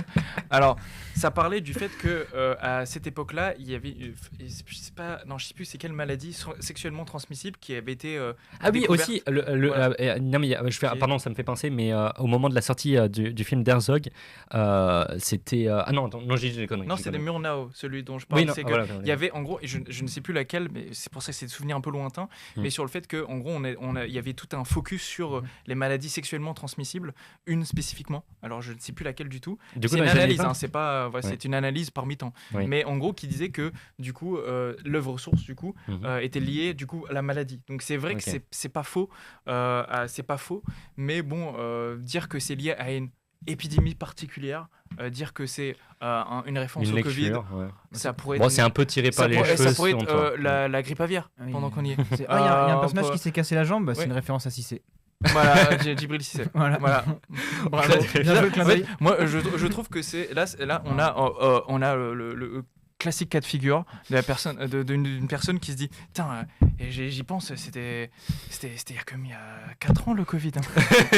Tu sais, cette personne-là, eh bien, voilà, on a. Bon, après, c'est une lecture possible. On peut mais- rebondir sur un truc intéressant, c'est Mm. la place qu'a la peste dans le récit. Oui. Et j'ai presque trouvé que la peste faisait plus office de référence, de d'hommage au personnage qu'est Nosferatu, que un élément principal de l'intrigue. J'ai pas trouvé que la peste a occupé tant de place. Qu'elle que ça, était ouais. si présente Ouais. que ça, ouais. Ouais, je me suis même dit d'ailleurs pendant un moment, ah ok, il y a la peste parce qu'en fait dans l'œuvre de base il y a ça en fait. Parce Oui, qu'en pour toi, vrai, c'est pas quelque chose de nécessaire, voilà, de et fondamental. enfin, je veux dire, c'est pas Mhm. supprimé, c'est pas en trop dans le film, mais c'est pas quelque chose qui occupe une place si importante que ça en vérité. Ouais. En fait, oui, c'est pour ça. En fait, je crois pas que ce soit un clin d'œil à, Oui, à je vais une loin. maladie en particulier. C'est pour ça. C'est que pour moi, c'est un clin d'œil en général juste aux épidémies, mais je ne crois pas que ce soit sourcé sur à Robert Eggers. En fait, il a voulu faire un truc parce qu'en fait, il y a eu le Covid. Du coup, je crois pas. Peut-être qu'il a inspiré, j'en sais rien. On va faire une parenthèse quand même pour les acteurs. Enfin, une parenthèse, on va en parler parce que c'est un des points qui est les plus cités, les plus félicités. On a James Berdadinelli dans Real Views qui nous dit la distribution est composée en majorité d'acteurs confirmés dont plusieurs se sont forgés une réputation loin des projecteurs des blockbusters hollywoodiens. Robert Eggers en fait a mis un point d'honneur à assembler des acteurs tout simplement exceptionnels. Alors j'ai trouvé à certains endroits des critiques qui disaient que Lily Rose Depp était drôle dans le film, qu'on n'y croyait pas. Je trouve ça n'importe étonnant parce que alors j'avais aucune affection spécifique pour Lily Rose Depp. Ce film a changé totalement ma vision. Je l'ai revu. En la revoyant une deuxième fois, je me suis rendu compte à quel point son jeu était brillant. On va essayer d'en parler un peu. Ah oui. Voilà. Oui. Alors, Robert Eggers, déjà, première chose intéressante, je trouve, c'est qu'il a l'habitude en fait d'envoyer des textes, des films, des références très nombreuses à ses acteurs. Et il fait donc beaucoup de recherches. Il avait fait pour Orlok, pour Lily Rose. Et dans le cas de Lily Rose, en fait, petite anecdote, elle a fait pleurer le réalisateur lors de son audition. Bon, je ne sais pas si c'est exagéré, c'est mis en scène, mais on a envie d'y croire. Mais en tout cas, il a été convaincu tout simplement par sa prestation, sachant que dans le film, il n'y a jamais eu d'utilisation d'effets spéciaux, d'exagération pour ces scènes, notamment de trans, je précise, pour ceux qui n'auraient pas vu le film. Le personnage, du coup, Lily Rose Depp, qui joue Hélène, la femme, elle est transformée. Elle a des hallucinations et des métamorphoses à plusieurs endroits du film, des trans, pardon, qui sont extrêmement bien chorégraphiées. D'ailleurs, elle a travaillé avec une coach de mouvement qui est Marie-Gabrielle Rotti. Et elle fait véritablement une chorégraphie en fait avec la caméra, avec le corset aussi qu'elle a. En fait, il y a vraiment une gestuelle folle et des performances que je trouve, à titre personnel, très viscérales. Je ne sais pas si ça vous a marqué votre avis sur. Complètement. Moi, il y a une scène. Pareil, je vais être le plus flou possible pour pas spoiler, mais elle avec son mari, c'est plutôt vers la seconde partie du film, et c'est là que elle pète les plombs avec son mari. Et il y a une sorte de scène de transe où là, on est vraiment dans ce que tu dis, la chorégraphie presque dansée, qui en plus est soulignée par la manière dont le film est découpé, c'est-à-dire des plans qui sont longs, beaucoup de mouvements de caméra, on tourne autour d'elle, un peu comme la folie qui lui tourne autour. Et waouh la vache, Lily, chapeau, je savais pas qu'elle savait faire ça. Maman, on le sait. Ça te met mal. En plus, maintenant que tu me dis qu'il n'y a vraiment pas eu d'exagération en post-prod ou quoi que ce soit. C'est vraiment du travail. Elle a travaillé avec un coach pour ses mouvements et aussi un coach pour son accent. Bon, ça se voit peut-être moins, mais. Un peu, en fait. Oui, non, c'est complètement fou. Bravo. Je trouve que c'est incroyable. J'y ai cru. Moi, vraiment, j'y étais à fond. Et vraiment, ça m'a marqué. Le jeu, le jeu dans le film, peu importe le personnage, j'ai trouvé ça exceptionnel. Que ce soit Defoe, Uther. Par contre, le fait qu'ils disent qu'on est loin du blockbuster américain. Ah oui, non, mais ça. En vue des personnages, on a Skarsgård, c'est ça, le nouveau ça, qui est comme un gros... Parlons-en un peu. Donc, dans Skarsgård, c'est un cast XXL de blockbuster, si je puis me permettre. Petite prod indépendante. Oui, ouais, c'est pas de l'indé. Non, on n'est pas la première fois qu'on les voit à l'écran. Par contre, c'est vrai que Lily Rose Depp, moi personnellement, je l'avais jamais vue avant. Ou alors j'ai oublié. Alors Lily Rose, elle a joué dans son film, en fait, d'ailleurs c'est le film qu'avait vu Eggers et qui lui a fait réussir en partie le casting, c'était Le Roi avec Timothée Chalamet, film que j'ai vu en 2019. Elle avait un rôle là-dedans, c'est un de ses rôles. C'est un de mes films préf. Okay, ah oui, même pas capté que. Elle joue dedans. Et apparemment, Eggers a été convaincu. Finalement, ça n'a pas marqué. Mais je vais pas vous mentir, j'avais oublié qu'elle jouait dedans. Donc, on va pas faire les films bouches. C'est peut-être pas le rôle de sa vie, mais en tout cas, l'important, c'est que maintenant, elle est prouvée à quel point elle pouvait être une actrice géniale. Ah, oui. On parlait de Bill Skarsgård. Donc, Bill Skarsgård, c'est le compteur log, c'est Nosferatu. Lui aussi, je dis lui aussi parce qu'il a travaillé avec un coach, avec plus précisément un chanteur d'opéra pour travailler sa voix. En même temps, je pense qu'on pourrait s'en douter, puisque vu la voix qu'ils ont réussi à obtenir, que je vois quand même rarement une voix aussi bien faite au cinéma, il raconte dans des interviews qu'il s'enregistrait, qu'il écoutait sa voix, et ensuite qu'il s'enregistrait à nouveau jusqu'à arriver à avoir la bonne intention, qu'il essayait non pas de partir de la gorge, mais vraiment de ses intestins, de ses poumons pour sortir la voix. Et c'est un travail donc, qui a dû être intense, mais qui a payé, en tout cas, je trouve. Donc, Bill Skarsgård, il a joué le personnage du clown dans ça. Il est largement connu pour ça. Son sourire, si je peux me permettre, son sourire est dans glaçant. Quand il sourit, j'ai vu des trucs, des photos lors d'événements, il présentait le film, et il te fait juste un sourire normal, et t'es en mode waouh. En fait, physiquement, en plus, je crois qu'il fait 1m80, il a déjà la dégaine, mais il dit que c'est le film qui l'a fait le plus flipper parmi tous les films qu'il a fait, et qu'il ne sait pas s'il fera un film où il sera aussi flippant. Même les acteurs, en l'occurrence Lily Rose, étaient effrayés par tout simplement son costume qui mettait des longues heures à être créé. Il est glaçant dans ce film-là. Je sais pas, quel avis vous avez sur la voix? Parce que moi, par exemple, je suis très fan le roulement des R, Live Your Conveniences, avec vraiment un roulement très culturel comme ça. Ça vous a pris, vous? Alors moi, en fait, surtout que maintenant que tu me dis que ça a été travaillé vraiment et que c'est une performance avant tout de l'acteur plutôt qu'une performance de post-prod, je trouve ça trop génial. Ça a vraiment, on est dedans, en fait, on y croit. Ça fait partie de ce qu'on disait. Le monstre, on peut avoir l'impression que c'est possible, qu'il existe, parce qu'il a l'apparence qu'il faut et il a la voix de son physique, quoi. C'est trop bien. Enfin, je trouve ça top. Ouais. Quand on le voit au château et qui for your convenience, et là, il tape sur la table, et là, mec, vraiment, tu flippes en fait. Tu flippes, c'est trop parfait.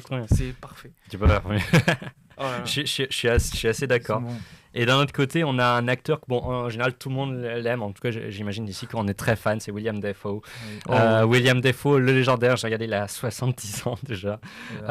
On ne cite plus les films, parce que je fais toujours une liste de tous les films où ont participé les acteurs. Là, William Dafoe, ça prend une heure, c'est impossible. Il a fait tellement de classiques, on ne va pas s'éterniser là-dessus.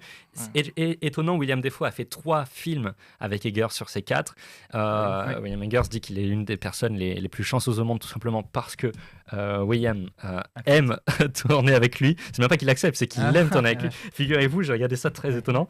C'est William Dafoe lui-même qui a demandé à Eggers de tourner avec, après avoir vu The Witch en 2015. Ils ont fait un dîner, il raconte ça dans une interview. Donc en fait, c'est Eggers, en fait, c'est tout simplement un réalisateur qui a vu William Dafoe venir vers lui, dit je veux faire des films avec toi. T'imagines TDM. Putain, il y a William. La légende. Incroyable. Mais étonnant, parce que on essaie d'être totalement impartial à Radio Ciné, d'avoir des avis divergents si possible. Vous nous connaissez. Mais on a quand même certaines personnes, après vous êtes là pour contrebalancer, mais on a certaines personnes qui ont reproché à William Dafoe d'être un peu trop dans l'exagération, dans le côté théâtral par rapport aux autres acteurs. et de sortir du film. Nicolas Barbier dans BBC. Defoe s'amuse un peu trop dans le rôle d'un excentrique vigoureux moustachu qui se promène en gazouillant « Le démon de la nuit a bu le sang de votre bonne épouse ». En fait, voilà, certaines personnes disaient qu'ils trouvaient ça rigolo et que des fois, le faisait rire plus qu'autre chose. J'ai revu le film, moi j'ai adoré, mais voilà, je sais il est pas. excentrique. Mais je trouve que c'est dans le personnage, c'était une erreur d'être. Bah oui, sinon il serait pas excentrique. Ouais. Enfin, c'est le but du personnage. Genre, c'est évidemment qu'il va lâcher des dingueries. C'est peut-être plus, du coup, parce que c'est les meilleures citations. Oui, c'est ça. Et plus que le performance. Oui. Ah non, moi je trouvais ça très bien. Mais je comprends son point de vue. Peut-être qu'un personnage très sombre du professeur aurait pu fonctionner aussi. Oui, mais non, pour moi ça. Ouais, je soulève des questions. Non, mais c'est important. C'est vrai que j'ai adoré. Louis a le don de savoir être objectif là où moi je suis dans le jugement absolu. C'est juste que pour moi, évidemment, à une époque où justement il y a la science contre la croyance, c'est que tout le monde est très scientifique. Il y a le médecin qui est en mode ça doit être une maladie, ça doit être une maladie. Tout le monde parle de maladie, tout le monde dit voilà, c'est des fièvres et tout. Et c'est le seul qui dit non. En fait, d'ailleurs, dans la backstory, c'est un médecin. Qui en fait a été jugé comme fou parce qu'il a commencé à s'intéresser à tout ce qui est spirituel. Et en gros, personne n'y croit. Et personne n'y croit, sauf que finalement, comme dans beaucoup de films, il faut écouter certaines personnes qu'on considère comme fous, parce qu'au final, il a beaucoup de clés à l'intrigue. Et en fait, pour moi, c'est en grande partie grâce à lui que ça. Oui, c'est ça. Et en fait, s'il n'est pas excentrique, comment on peut. Enfin, je trouve que ça nous met dans la position de. On comprend pourquoi les gens l'ont jugé fou. On comprend que quand tu juges sur du spirituel, ça nous dépasse. C'est là, on passe sur des choses qui sont immatérielles. Évidemment, on est proche de la folie. Donc peut-être même que l'inverse, maintenant j'y réfléchis, un professeur calme, ça aurait presque été l'effet inverse, c'est-à-dire c'est quoi ce mec, genre d'un seul coup il te sort des trucs occultes de malade alors qu'il est très, très sombre, ça aurait presque été aussi en désaccord avec son personnage, avec son qui est foncièrement. C'est une sorte de mage. C'est un archétype extrêmement connu de n'importe quel récit, le personnage sur le côté un peu fou. Et ça marche. Ça marche toujours. Bon, en tout cas, si on fait un bilan dans tous les acteurs, parce qu'il faut avancer, le temps passe, mais dans tous les cas, c'est des performances viscérales, voire animales qu'on trouve ici à Radio Ciné assez spectaculaires, et on félicite tous les acteurs. J'enverrai un message. On enverra un message à Lily Rose, à Billy. C'est un film, on parle de performance viscérale, la mise en scène elle-même aussi est viscérale, il y a beaucoup de choses viscérales dans le sens où vraiment on est dans quelque chose de pur, de très animal, encore une fois. On a David Elrich dans IndieWire, que je cite souvent à Radio Ciné, qui nous dit Eggers ne veut pas que nous voyions dans l'obscurité, il veut que nous voyions l'obscurité elle-même, que nous assistions non pas à l'absence de lumière, mais plutôt à une force sauvage et immortelle qui lui est propre, une force que nous portons en nous comme un secret corseté de vertu. Comme ça me fait penser à l'accroche du film, qui est Succumb to the Darkness, c'est-à-dire que littéralement une opposition contre le mal absolu. C'est une lecture qu'on pourrait faire. Vous avez cette vision-là, ou vous mettriez plus de nuances de votre côté sur... Moi, je suis d'accord. Je suis d'accord. J'ai l'impression que c'est vraiment le propos du film, en vrai, de succomber à sa partie sombre. Non, franchement, je suis d'accord. En vrai, j'ai pas plus à dire. En vrai, moi, j'aurais beaucoup de choses à dire, mais je pense sur la photographie, peut-être. On va en parler juste après. Justement, sur cette notion de darkness, qui est très intéressante. Mais qui est bien mise. D'un autre côté, on a David Sims dans The Atlantic qui nous dit la méticulosité du réalisateur prend le dessus sur certaines scènes, occultant toute réelle sensation de terreur. Parfois, ces personnages semblent se noyer dans des décors magnifiques et complexes dans lesquels ils évoluent. C'est-à-dire qu'encore une fois, le style, selon lui, l'emporte sur le fond. Ça, je suis pas en désaccord total avec ça. C'est-à-dire qu'il y a des décors magnifiques, ça on peut pas le nier. Non, c'est vrai. On ne dit pas le contraire. Pour moi, c'est une patte. C'est une patte. Est-ce qu'elle est véritablement riche, cette mise en scène? Pour moi, cette patte, je dis pas que c'en est pas une, mais je dis que elle réussit dans des tas de domaines, mais il faut reconnaître. Moi, j'y reconnais quelques faiblesses. Je prends exemple, désolé, j'empiète sur la photo, ça y est, je peux plus. Vas-y, mais c'est le sujet là. On l'attaque là. C'est parti la photo. Dans la patte, il y a dans la mise en place et tout au long du film, on a beaucoup de plans extrêmement longs avec des mouvements de caméra. Par exemple, quand un personnage regarde quelque chose, on n'aura rarement des cuts sur ce qu'il voit. On aura un déplacement de caméra, un mouvement qui va ensuite nous montrer ce qu'il voit. Ça a des points positifs énormes parce que ça donne une immersion folle, une tension folle parce que du coup on a le temps de se demander ce qui se passe derrière nous, comme si on se retournait et qu'on était dans la scène. Ouais. Mais il y a quand même des moments où ça crée des longueurs. Il y a des moments où c'est hyper exigeant de tourner comme ça. Ça veut dire qu'il faut qu'il y ait constamment quelque chose à regarder à l'écran, même quand on n'est pas en train de montrer quelque chose. Ouais. Et il y a des moments, moi je me suis dit, allez, encore un mouvement. Ça arrivait rarement, je vous rassure. Mais il y a quelques fois où la perfection technique n'était pas là sur les décors et l'immersion. Et là, je me suis dit, un peu trop. Là, ok, là, je le vois, le style. Je le ressens pas, je le vois. Oui. Et c'est un peu chiant. Après, tu as un œil, je précise pour ceux qui nous écouteraient pour la première fois. Louis est en parallèle de ses activités chef opérateur et fan absolu de l'image. Donc, ça lui touche non seulement énormément à cœur. Voilà. Mais donc, voilà, c'est d'où son avis assez pointu sur la question. On va en parler beaucoup. Et justement, je crois que j'ai mis le doigt dessus parce qu'on en a un peu aussi parlé en amont. Est-ce que ce serait pas finalement, parce que j'ai l'impression que le film nous met dans une position de spectateur. Mais ces mouvements de caméra, ils amorcent un peu une immersion. Est-ce que du coup, il n'y a pas aussi, des fois, avec ces mouvements, un trop-plein qui fait que on ne sait pas si on est en immersion, en position spectateur? Je ne sais pas, peut-être que c'est... Parce que c'est vrai que des fois, c'était abusé. Il y avait trop de mouvements. À des moments, on voyait, et du coup, ce qu'on avait convenu finalement, on avait plus ou moins dit que, en fait, pour rester cohérent tout du long, il a gardé les mêmes styles, mais parfois ça marche, parfois ça ne marche pas.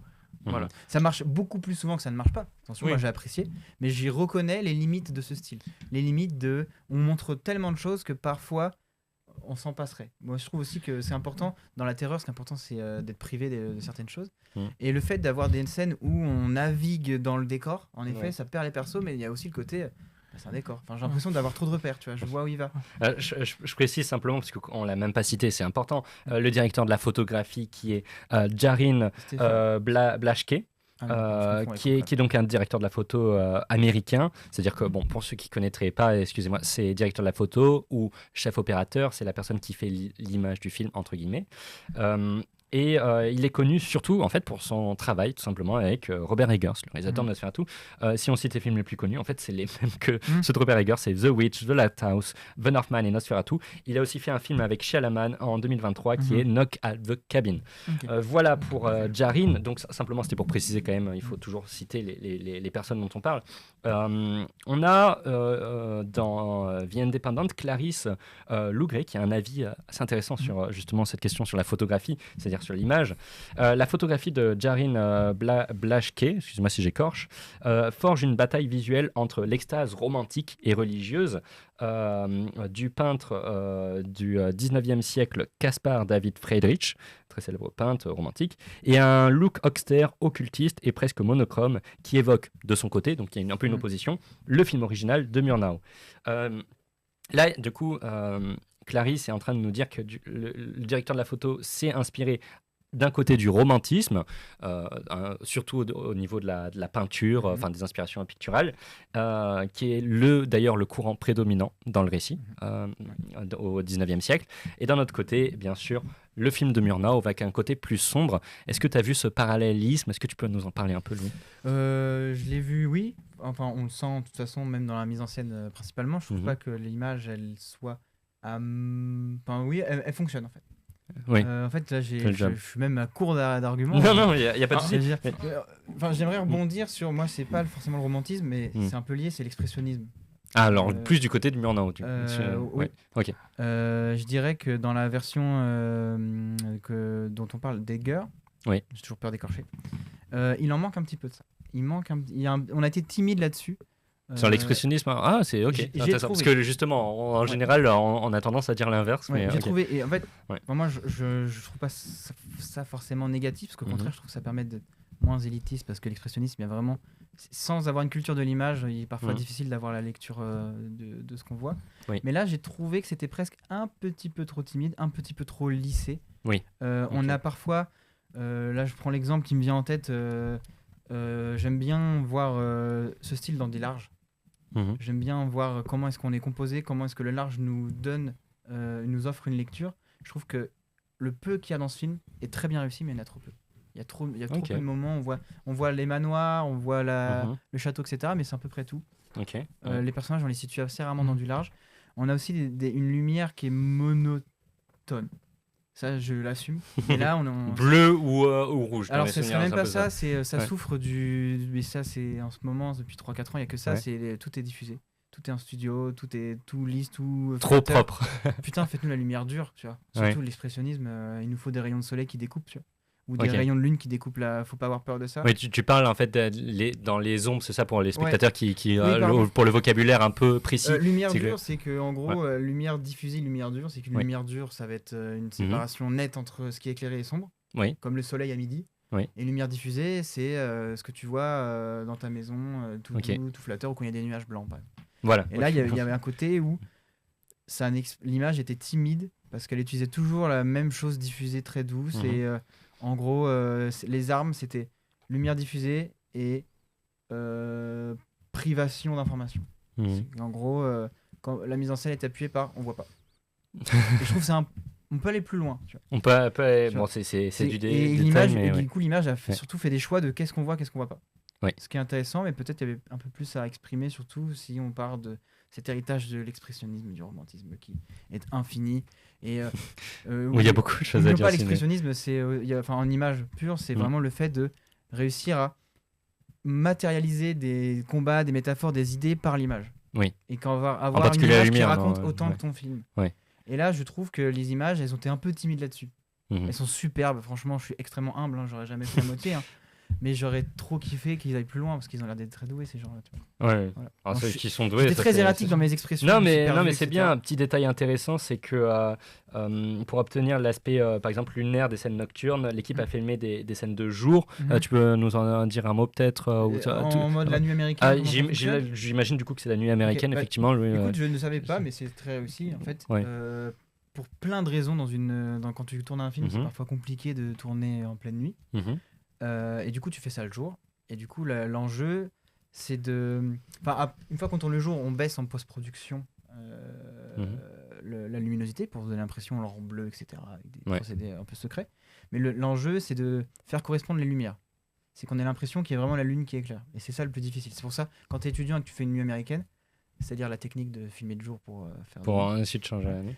l'erreur que tu fais, c'est qu'en fait, tu fais pas attention aux ombres. Donc en fait, une fois que tu as tout rendu bleu, tu vois qu'il est midi. Voilà, parce Et qu'il y a c'est ça des le problème. ombres qui Voilà. représentent le soleil Et et, du pas la lune. Voilà. Et du coup, là, généralement, ce que tu fais, c'est que tu diffuses un peu tout pour donner l'impression qu'il y avait un voile nuageux. Oui. Et ça passe quasiment toujours. Donc peut-être que ça expliquerait aussi pourquoi il y a une absence d'ombre prononcée. En tout cas, dans les scènes en extérieur, Voilà, du coup. à l'extérieur. Après, je pense que ces mecs-là sont suffisamment balèzes pour faire ce Pour- qu'ils veulent. Franchement, Il c'est n'y a un pas de choix. souci. Voilà. Mais C'est un c'était choix. intéressant, je pense, à Mais ok. Radio Ciné qu'on fasse un aparté pour expliquer des Ça. détails techniques comme la nuit Ouais. américaine, pour si jamais il y a des gens qui sont curieux de ces C'est choses-là. très intéressant en vérité. Hein. Ouais. On a une opposition au niveau de l'image entre deux critiques. Je vous dis les deux. Et ensuite, tout est pâté. Première critique très courte. Le Thomas dans NMI qui nous dit « Cette version a besoin de plus de substance et de moins de style. » Et d'un autre côté, Matt Zoller States dans Roger Herbert qui nous dit « Il est réalisé avec, donc le film, hein, avec la technologie cinématographique la plus moderne, mais donne l'impression d'être un artefact d'un autre siècle. » À quel point le style prend le pas sur le récit pour vous? Il Ouais. est très. Pour moi, il est discret. Il est Il est- discret pour toi, ok. C'est un style assumé, c'est clair, mais je veux dire, c'est pas un style qui va. Enfin, tu vas pas retenir le style en premier quand tu vas penser à Nosferatu. Il y a Oui. des films où c'est l'inverse, tu vois. C'est pour ça que je dis que le style, il est plutôt discret dans celui-ci.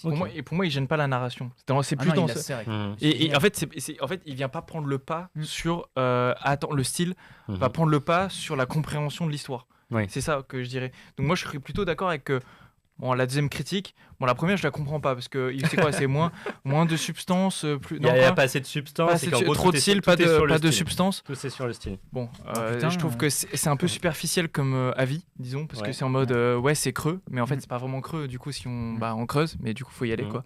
Mais oui, non, moi, je serais plus d'accord avec l'autre. On a plus l'impression que c'est un artefact plutôt que quelque chose qui est superficiellement stylisé. C'est pas Ouais. juste stylisé, c'est qu'il y a une raison pour laquelle c'est stylisé. C'est pas juste j'ai voulu faire du Eggers parce que je suis Eggers. Oui. C'est j'ai fait ça parce que je voulais quelque chose. Parce Genre, que ouais, c'est pour une intention c'est- de mise en scène, de c'est réalisation. une intention. On est dans un conte. Mm. C'était de nous raconter Mhm. un conte tragique Ouais. avec voilà, tu m'as parlé de je sais plus la personne qui a utilisé son capital culturel très très bien en disant le romantisme Ah oui, et, c'est Clarisse l'expressionnisme. Lougret. Ouais.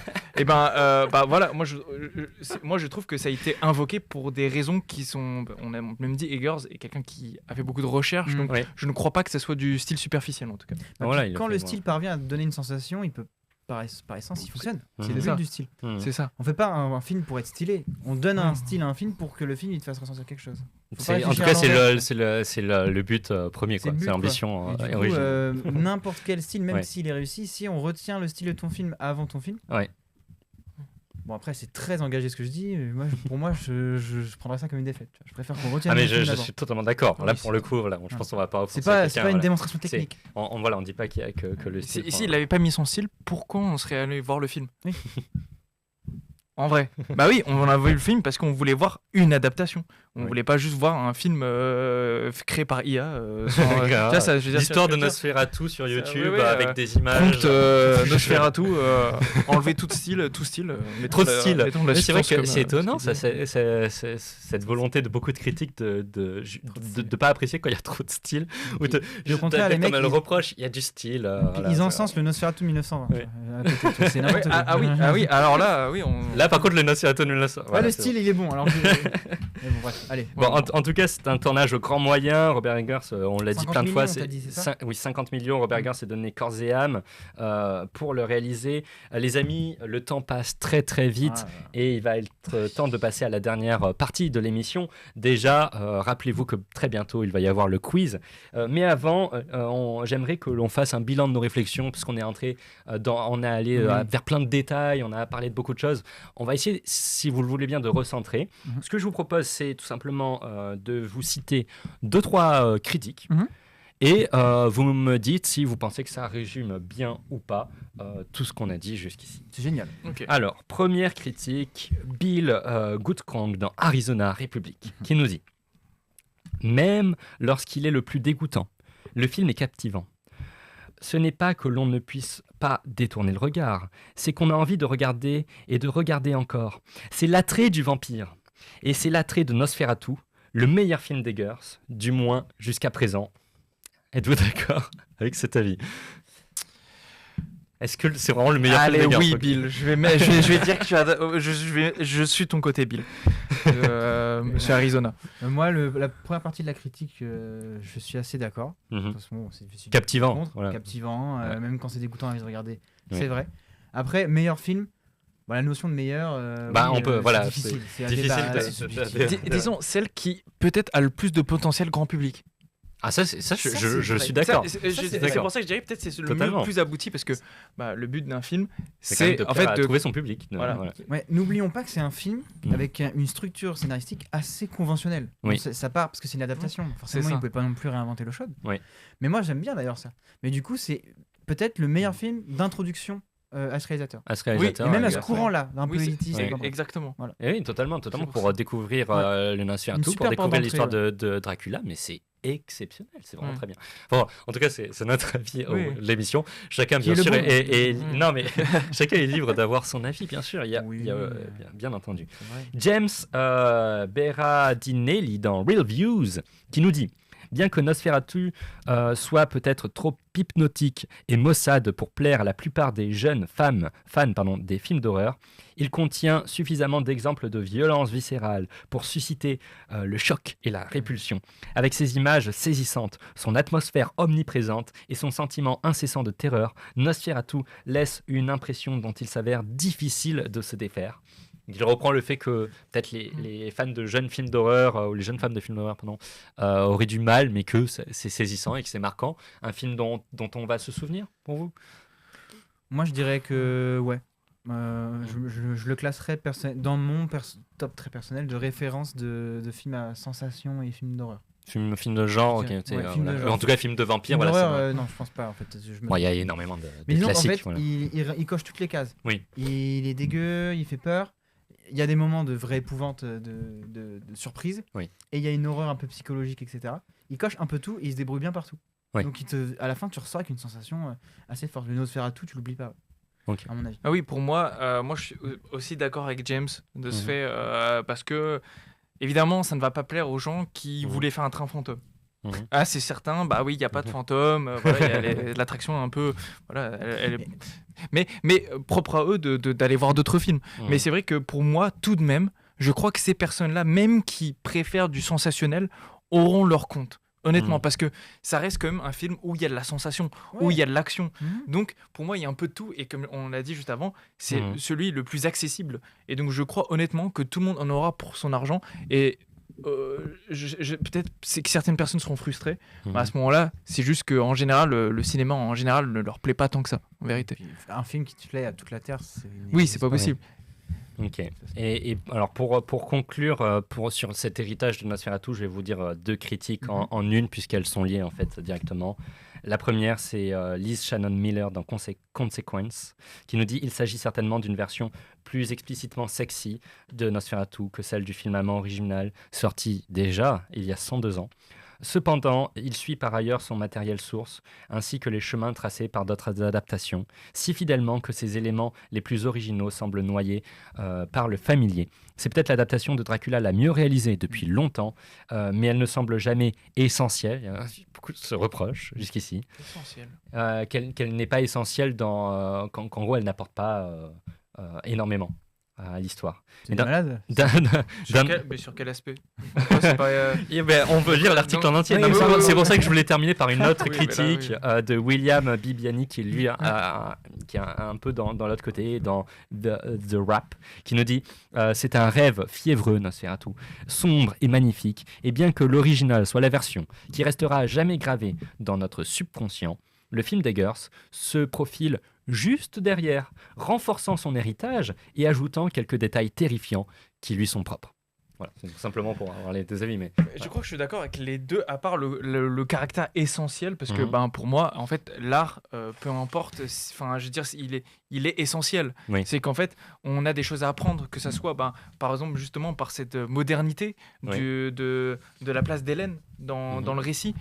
Pour moi, c'est ultra important.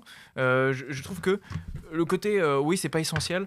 À mon avis, c'était trop dans la critique, mais le reste était super. Le reste est superbe. Attention, il y a des trucs dans trop. Ouais, j'ai bien aimé quand il disait que c'était une adaptation sexy. Je crois que c'est ça qu'il a dit. Parce que, en effet, c'est une adaptation que tu peux regarder sans contexte. Là où le Nosferatu de 1920, va emmener quelqu'un, tu lui dis rien, tu dis vas-y kiffe. C'est compliqué, tu vois. Ça, tu l'aimes parce que tu sais que c'est un héritage, parce qu'il a fondé des bases, parce que voilà. Mais si t'as pas de contexte, c'est pas très sexy, c'est un produit un peu technique, quoi. Il faut être cinéphile pour aller regarder ces films de sa propre volonté, alors que celui-là, vraiment, il est accessible. Ah ouais, voilà, tu kiffes, il est accessible quoi. à tout le monde. En mode kiff. Et c'est pour ça qu'il est essentiel, parce qu'il est accessible. Et toc. Voilà. Et toc. Voilà. Non, voilà, c'est un peu le bilan de nos réflexions. Donc merci les amis, on va passer à la dernière partie dès maintenant. La dernière partie, ça, c'est génial. C'est le quiz. J'espère que vous écoutez bien, que ça vous a plu jusque-là, toute notre réflexion. Mais maintenant, place au fun, place au quiz. On n'a pas de canapé guy aujourd'hui qui va permettre de faire un arbitre, donc je vais faire l'arbitre. Mais les quiz se sont améliorés depuis les 3 précédentes émissions. Ils étaient déjà géniaux. C'était bien. Non, il y avait eu quelques critiques, notamment de la part de mon cher ami à droite. Disons qu'il y avait des règles un peu à mon désavantage. C'était... Bon, après, voilà. Thomas, un avis tranché sur la question. Non, mais alors, comme d'habitude, je vous précise. Donc, un quiz. On a 10 questions. Et je viens d'ajouter une 11e question bonus. Voilà. Il y a même 2 questions bonus, mais en fait, celle-là, je savais par avance que vous les auriez pas, donc je les ai enlevées. C'est gentil, ça. C'est gentil. Non, même pour moi, c'était impossible de trouver drôle. Mais en fait, vous pouvez participer, chers auditeurs, chers spectateurs, chez vous. Tout simplement, amusez-vous, faites des propres. Si vous êtes à plusieurs, vous pouvez faire le quiz ensemble. Sinon, vous participez bien sûr sur le chat. Il y a 100 € à gagner. Il y a des prix. Allez-y, faites-vous plaisir. Alors, il n'y a pas de jingle pour le quiz, mais au pire, on rajoutera une petite musique qu'on faisait par Paul à la fin. Voilà. Mais le quiz va commencer. Est-ce que vous êtes prêts, les amis? Chaud. Très prêts. Vous êtes chaud. Ok. Donc, comme d'habitude, vous pouvez répondre quand vous voulez. Il n'y a pas de règle, c'est quartier libre. Dès que ça commence. Superbe. Voilà. Alors, quel est l'autre film d'horreur sorti en 2024 qui a été nominé aux Oscars. The Substance. Oui. Ah, Bravo, putain. un point pour Thomas. The Substance mais de oui, Caroline mais oui, j'ai Farga. bugué, je commençais à chercher un truc compliqué. Ouais. Thomas a un point, bravo. J'espère que vous l'avez trouvé chez vous. Alors c'est un peu drôle pour nous ici à Radio Ciné puisque notre deuxième émission portait sur The Substance. On en a parlé oui, pendant c'est plus de 2 heures et Mais c'est oui. assez drôle. C'est assez Putain, drôle de mais oui. revenir aussi. Ah mais donc finalement on a deux films d'horreur déjà sur 4. Bon après on aime énormément le cinéma de genre ici à Radio Ouais. Ciné. Donc voilà, bravo Thomas. The Substance de Caroline Farga sorti en 2024. Deuxième question, tenez-vous prêts. Un des acteurs du film est familier avec Nosferatu. Lequel et pourquoi? Très familier, très très familier. Je vais vous donner un indice, bien sûr, si vous avez du mal. William Dafoe parce que c'est son grand-père. William Dafoe, oui, mais j'aimerais savoir pourquoi il est si familier avec Nosferatu, William Dafoe. Ça a été cité dans l'émission, pas directement, un peu subtilement, c'est pour ça qu'il faut parfois écouter. Putain, j'aurais dû l'écouter, fait chier. Ah là Merde, là. j'étais pas là, j'écoutais pas. Il a pas joué. Ah. Il a joué sur la version d'Herzog. Non. Non. C'est trop. C'est. Non. Il a joué Sur Dracula de Coppola. Alors non, malheureusement, au théâtre quand il était petit. on va pas le compter, mais c'est effectivement Dafoe. Pourquoi? Parce qu'il a déjà joué Nosferatu. Et oui, je vous explique. William Dafoe a déjà joué Nosferatu dans le film Shadow of the Vampire, l'ombre du vampire, Ok. en 2000, qui est réalisé par E. Elias Merridge. Et qu'est-ce que ce film? Alors malheureusement, je l'ai pas vu, je m'excuse, mais je me suis renseigné quand même pour savoir de quoi il s'agissait. En fait, ce film, c'est un quasi remake du fictif des coulisses du Nosferatu de Murnau, donc le film D'accord. original de Ok. 1922. Et en fait, il incarne donc Dafoe. En fait, il incarne Max Schreck, qui est l'acteur qui jouait Nosferatu. Donc en fait, c'est un peu Ok. un film méta sur le tournage mythique. On en a parlé plein de fois, donc maintenant vous savez qu'il est Ok. mythique du Nosferatu de Murnau. Et en fait, techniquement, William Dafoe a joué Nosferatu. Donc c'est très drôle de Oui, c'est voir vrai que c'est drôle. qu'il a déjà joué en fait Nosferatu Ouais. en 2000. Et même qu'il il a été nominé pour l'Oscar du meilleur acteur dans un second rôle pour ce D'accord. film-là, William Dafoe. Donc, Ok, il incroyable. devait quand même avoir une Ah oui, belle ok. prestation, j'imagine, s'il est nominé aux Oscars. Bon, William, il fait des belles choses. William fait des belles choses, on l'aime toujours autant. Alors là, du coup, personne. J'avais noté Putain, Thomas, merde. mais personne. Tu peux Comment... goûter, Tu Ça veux- n'a aucun sens. Alors, comment se définit le comte Orlok dans ce film-là? Si vous ne trouvez pas, je vais vous donner des indices. Donc, il dit I am quelque chose. Je suis quelque chose dans le film. les questions. Elles sont meilleures que la dernière fois, tu vois. Ouais, Je me suis elles sont amélioré. top. C'est Alors, dur. Dans le film, à un moment, il y a une citation où il répond à Hélène, Nosferatu, donc Orlok, et lui dit, elle lui dit, je sais pas, tu n'es pas, je sais pas quoi, et il répond, je suis, et il se définit. Alors, si vous ne trouvez pas, je vais vous donner 4 propositions, et vous avez le droit à une seule réponse. Vous pouvez proposer chez vous aussi. Ok. Je vous donne les propositions. Vas-y. Ouais. Bon, quand vous voulez. Hein. Ok. La première, c'est, alors, je vais le dire tout d'un coup. Death, la mort. Terror, la terreur. Appetite, l'appétit. Ou beast, une bête. Appetite. J'ai répété tout de suite. Bravo En fait, je suis pas assez rapide, mais j'aurais dit pareil. Vraiment. Exactement, il dit I am Ouais. an appetite, Et c'est nothing quand more. il est en face, oui, je m'en souviens. Quand il est en très face dans la chambre, il dit je suis Ouais. un appétit. bien. Ouais. Rien Oui, de je m'en plus. souviens, je m'en souviens. Bravo, bon, voilà, bravo Bravo. Thomas. Donc Nosferatu est un appétit. Là, pour le coup, ça rejoint pas mal les autres versions puisque c'est souvent représenté comme ça un mal absolu, mais en fait juste simplement un appétit. Et on rejoint encore une fois tout ce qu'on a dit avant, Ouais. le côté bestial, le côté animal, un appétit tout simplement. Il n'est pas à la mort, il n'est pas. Voilà. Qui est l'auteur de cette citation dans le film? Alors, vous pouvez dire le nom du personnage ou le nom de l'acteur. Ouais. Those who have already faced the darkness are the most capable of defeating it. William Dafoe. William Dafoe, ouais. Ouais, du coup, C'est une égalité parfaite. C'est quand il se bat Effectivement, avec, c'est Albin Herbert van Herma, c'est-à-dire William Dafoe Je qui vais pas avoir le dit nom du toutes les perso. meilleures citations Ouais, du film de toute façon sont de Dafoe. Impossible. Thomas et Louis, égalité. Un demi-point chacun. C'est gentil. Bravo, c'est effectivement. Donc, il a quand même des citations, c'est ce qu'on disait sur le Dafoe, c'est que son personnage excentrique, en fait, provoque comme ça des citations exceptionnelles. Mais j'adore. voilà. C'est Il est là pour ça. hein. Scénaristiquement, Il est là pour ça. j'adore Oui, les c'est ça, citations c'est qui ça. annoncent des choses. C'est ça. C'est pas mal. Combien de remakes a déjà réalisé Robert Eggers avant Nosferatu? Remake. Oui. Un. Deux. Ah, avant.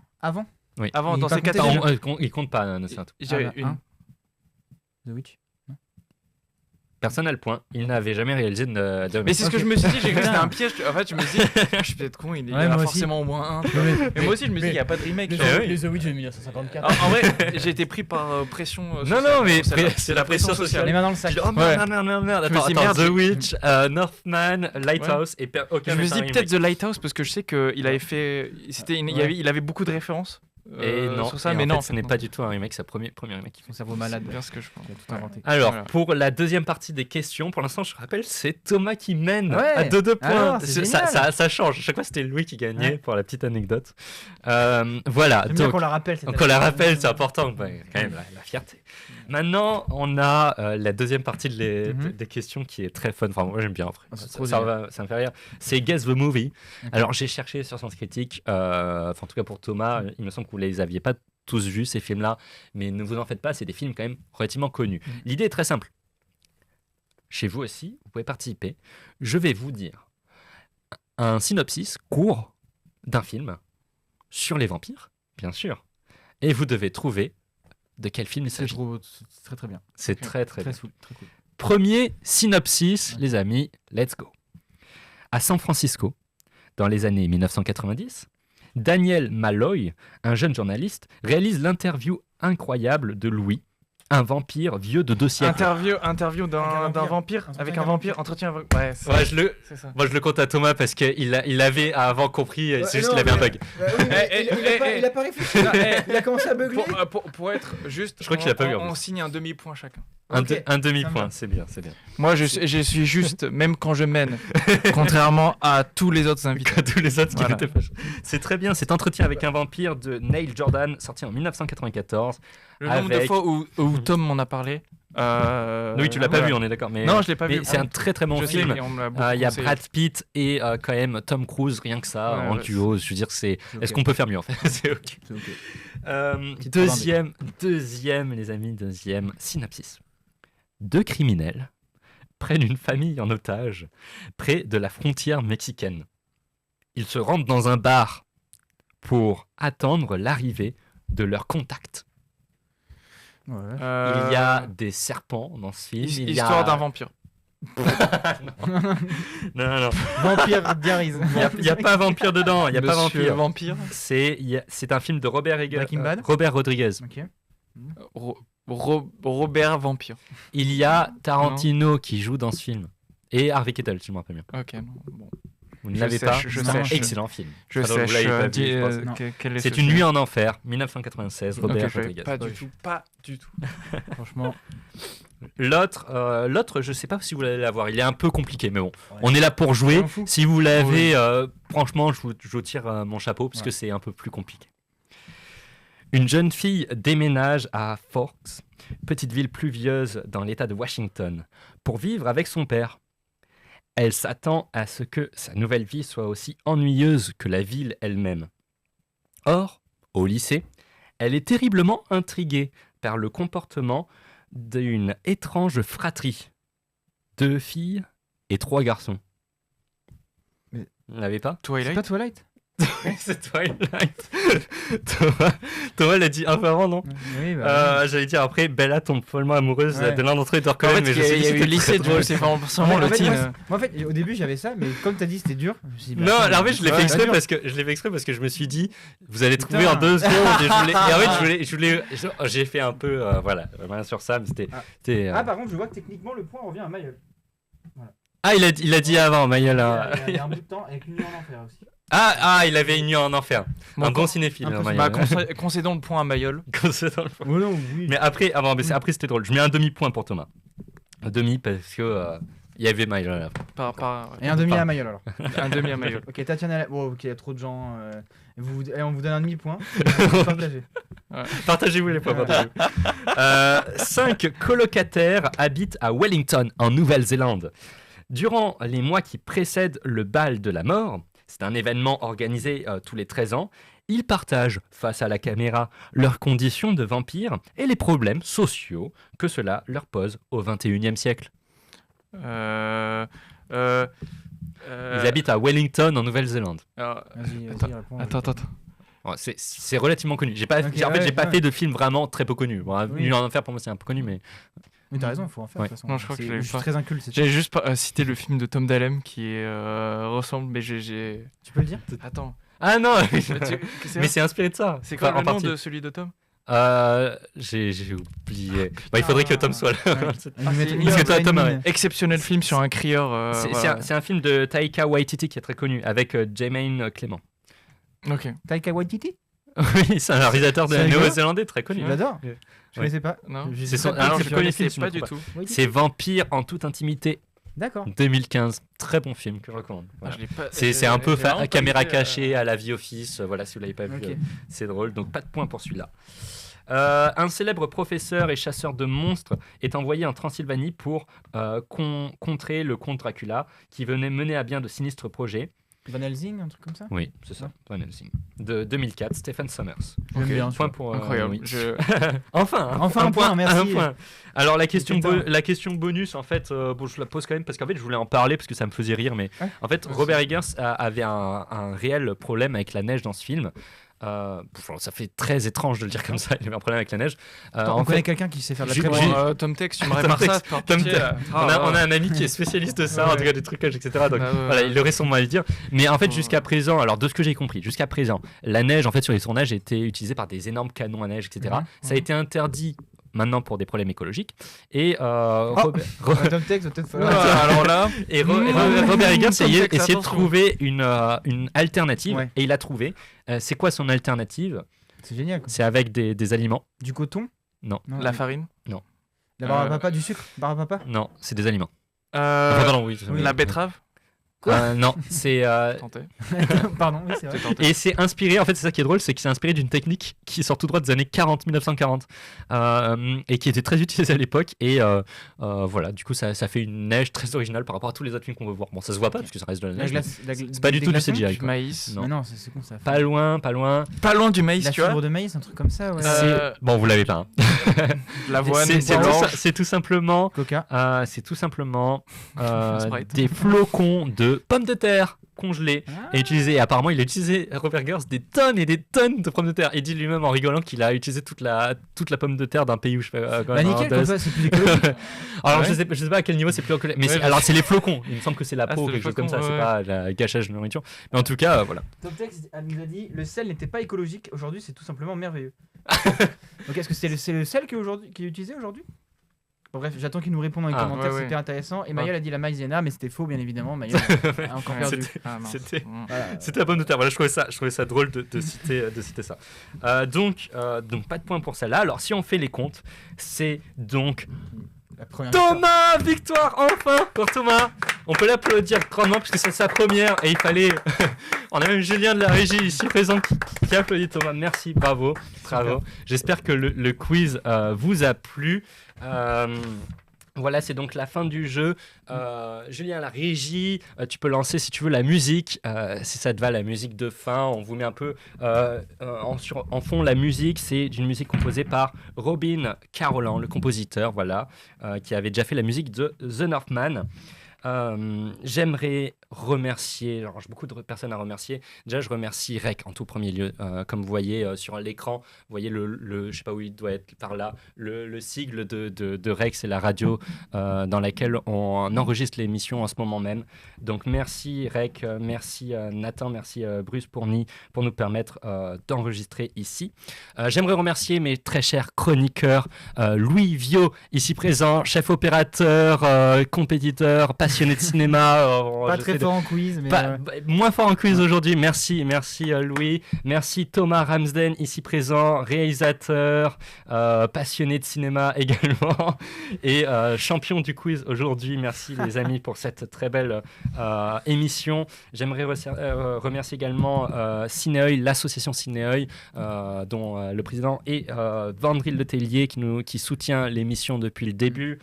J'aimerais remercier au passage, tant qu'à faire, Elina et Paul qui nous ont permis. Alors Elina qui a ce beau logo, a créé ce beau logo, donc merci à elle, n'hésite pas à la contacter. Elle s'appelle donc Elina Ponceau et c'est Aura Studio, son studio, ainsi que Paul Battista qui a composé la musique du jingle. Merci à eux, merci à tous ceux qui nous ont écoutés, nous ont regardés, ça nous va droit au cœur. Et c'est vraiment une émission qu'on fait avec tout l'amour, toute la passion du monde. À chaque fois qu'on va préparer une émission, on est tous très, très contents. Et puis, le but aussi, c'est de vous convaincre d'aller au cinéma le plus souvent que vous pouvez pour simplement partager la passion des films et pour en parler. Ici, on parle de l'actualité cinématographique, donc il faut voir des films idéalement qui sortent récemment et c'est un plaisir d'en parler avec vous. Tradition sur cette émission, c'est qu'on aime la clôturer par un mot de la fin. Le mot de la fin, en fait, c'est tout simplement une recommandation. En fait, une recommandation pour un peu étendre le débat, parce qu'on a parlé quand même pendant très longtemps là, de Nosferatu, de l'héritage de Dracula. C'était passionnant, mais on pourrait en parler infiniment, mais on va élargir en parlant totalement d'autres choses, si vous le voulez bien. Et pour préparer les autres émissions, est-ce que vous avez des films que vous avez vus récemment, que vous aimeriez recommander ? Alors, c'est pas un film que j'ai vu récemment, mais c'est un film que je vais voir dans pas longtemps. S'il est encore au cinéma, c'est Mémoire d'un escargot. Alors, c'est drôle comme recommandation, c'est une animation. Alors, il me semble que c'est vraiment tout public, qu'on soit petit ou grand, mais d'après le pitch, je trouvais ça très intéressant. Le trailer m'a vraiment emballé. Okay. Et c'est ce genre de film qui peut plaire aux petits et aux grands, et qui a cette subtilité qui fait qu'il tend vers le film adulte. En tout cas, il est très bien noté. Je n'ai pas eu la chance de le voir, mais c'est ça. Et on me l'a beaucoup. On a dit que du bien. Ouais, on m'a beaucoup recommandé, et donc je vais y aller incessamment sous peu. Génial. Et Louis, de ton côté ? Je fais une toute petite parenthèse. Je remercie tous les gens qui commentent. Merci. Mais en vérité, ça fait. Merci. À part quand ça parle de ma cravate, j'ai l'impression quelqu'un qui a parlé de ma cravate, c'est pas bien. Ça nous rappelle qu'on est écouté. Vraiment, c'est. Ça nous va droit au cœur et on pense très fort à vous et on vous remercie de nous écouter. Gros bisous. Et du coup, en recommandation, c'est pas tout récent maintenant, mais moi, le dernier coup de cœur, c'est 20 Dieux, je dirais. Ah oui, j'ai pas eu la chance, mais je vais le voir très bientôt. Là. Ouais, il est bien. Qui m'a désorienté, qui m'a boxé. Il a pas été tendre avec moi. Film français très très surprenant apparemment. C'est pas du tout. En fait, allez-y, prenez-le. Faut que vous le preniez en pleine poire. Mais moi, en tout cas, c'est pas ce que j'aime voir d'habitude du tout. Mais j'ai aimé le film. Ah oui, c'est comme ça que je le résumerai. T'as pas l'habitude d'aimer ça, mais en fait, c'est tellement bien que ça. Extrêmement touchant et vas-y, ça coûte rien quoi. Ça coûte rien. Un peu d'argent. Faut aller au cinéma, sauf si vous avez une carte UGC ou Pathé. Un film sur le comté, finalement. Un film sur le comté. Voilà. Il faut faire le beau fromage. Il faut faire le meilleur fromage. Tu l'as vu toi ? Oui, je l'ai vu, oui, très bien. Bon, c'est une recommandation. Et alors, de mon côté, je n'ai pas eu le temps d'aller au cinéma tant que ça, mais par contre, je vais faire une entorse à la règle, une fois n'est pas coutume. En fait, tout simplement, le fait de revoir Nosferatu, ça m'a fait replonger dans le cinéma expressionniste allemand des années 20 et des années 30. Et je vais passer pour un cinéphile pompeux. Et c'est pas grave, j'assume. Mais oui, c'est pas grave, je l'assume. Mais en fait, ça m'a tout simplement donné envie de revoir les films de Murnau. Et il y a un plan qui, si je me trompe pas, est repris du Faust de Murnau, qui est un film qui m'avait bouleversé quand je l'avais vu. J'ai envie de revoir l'Aurore de Murnau, qui est le plan de la main au-dessus de la ville. Oui, c'est ça, exactement. Et également l'Aurore de Murnau, qui est pour moi l'un des films les plus beaux de tous les temps et un de mes films préférés également. Donc voilà, simplement, si jamais vous n'avez jamais eu l'occasion de découvrir ce cinéma-là des années 20 et 30, peut-être que je vais vous faire découvrir quelque chose qui va vous marquer et vous éveiller à de nouveaux horizons. Voilà, donc c'est ma petite recommandation. En tout cas, merci à tous, merci Julien à la régie ici présent, grâce à qui vous pouvez voir l'émission. Merci à tous ceux qui nous ont écoutés et regardés, et je vous dis à très bientôt pour une prochaine émission de Radio Ciné. C'était James et merci, à bientôt.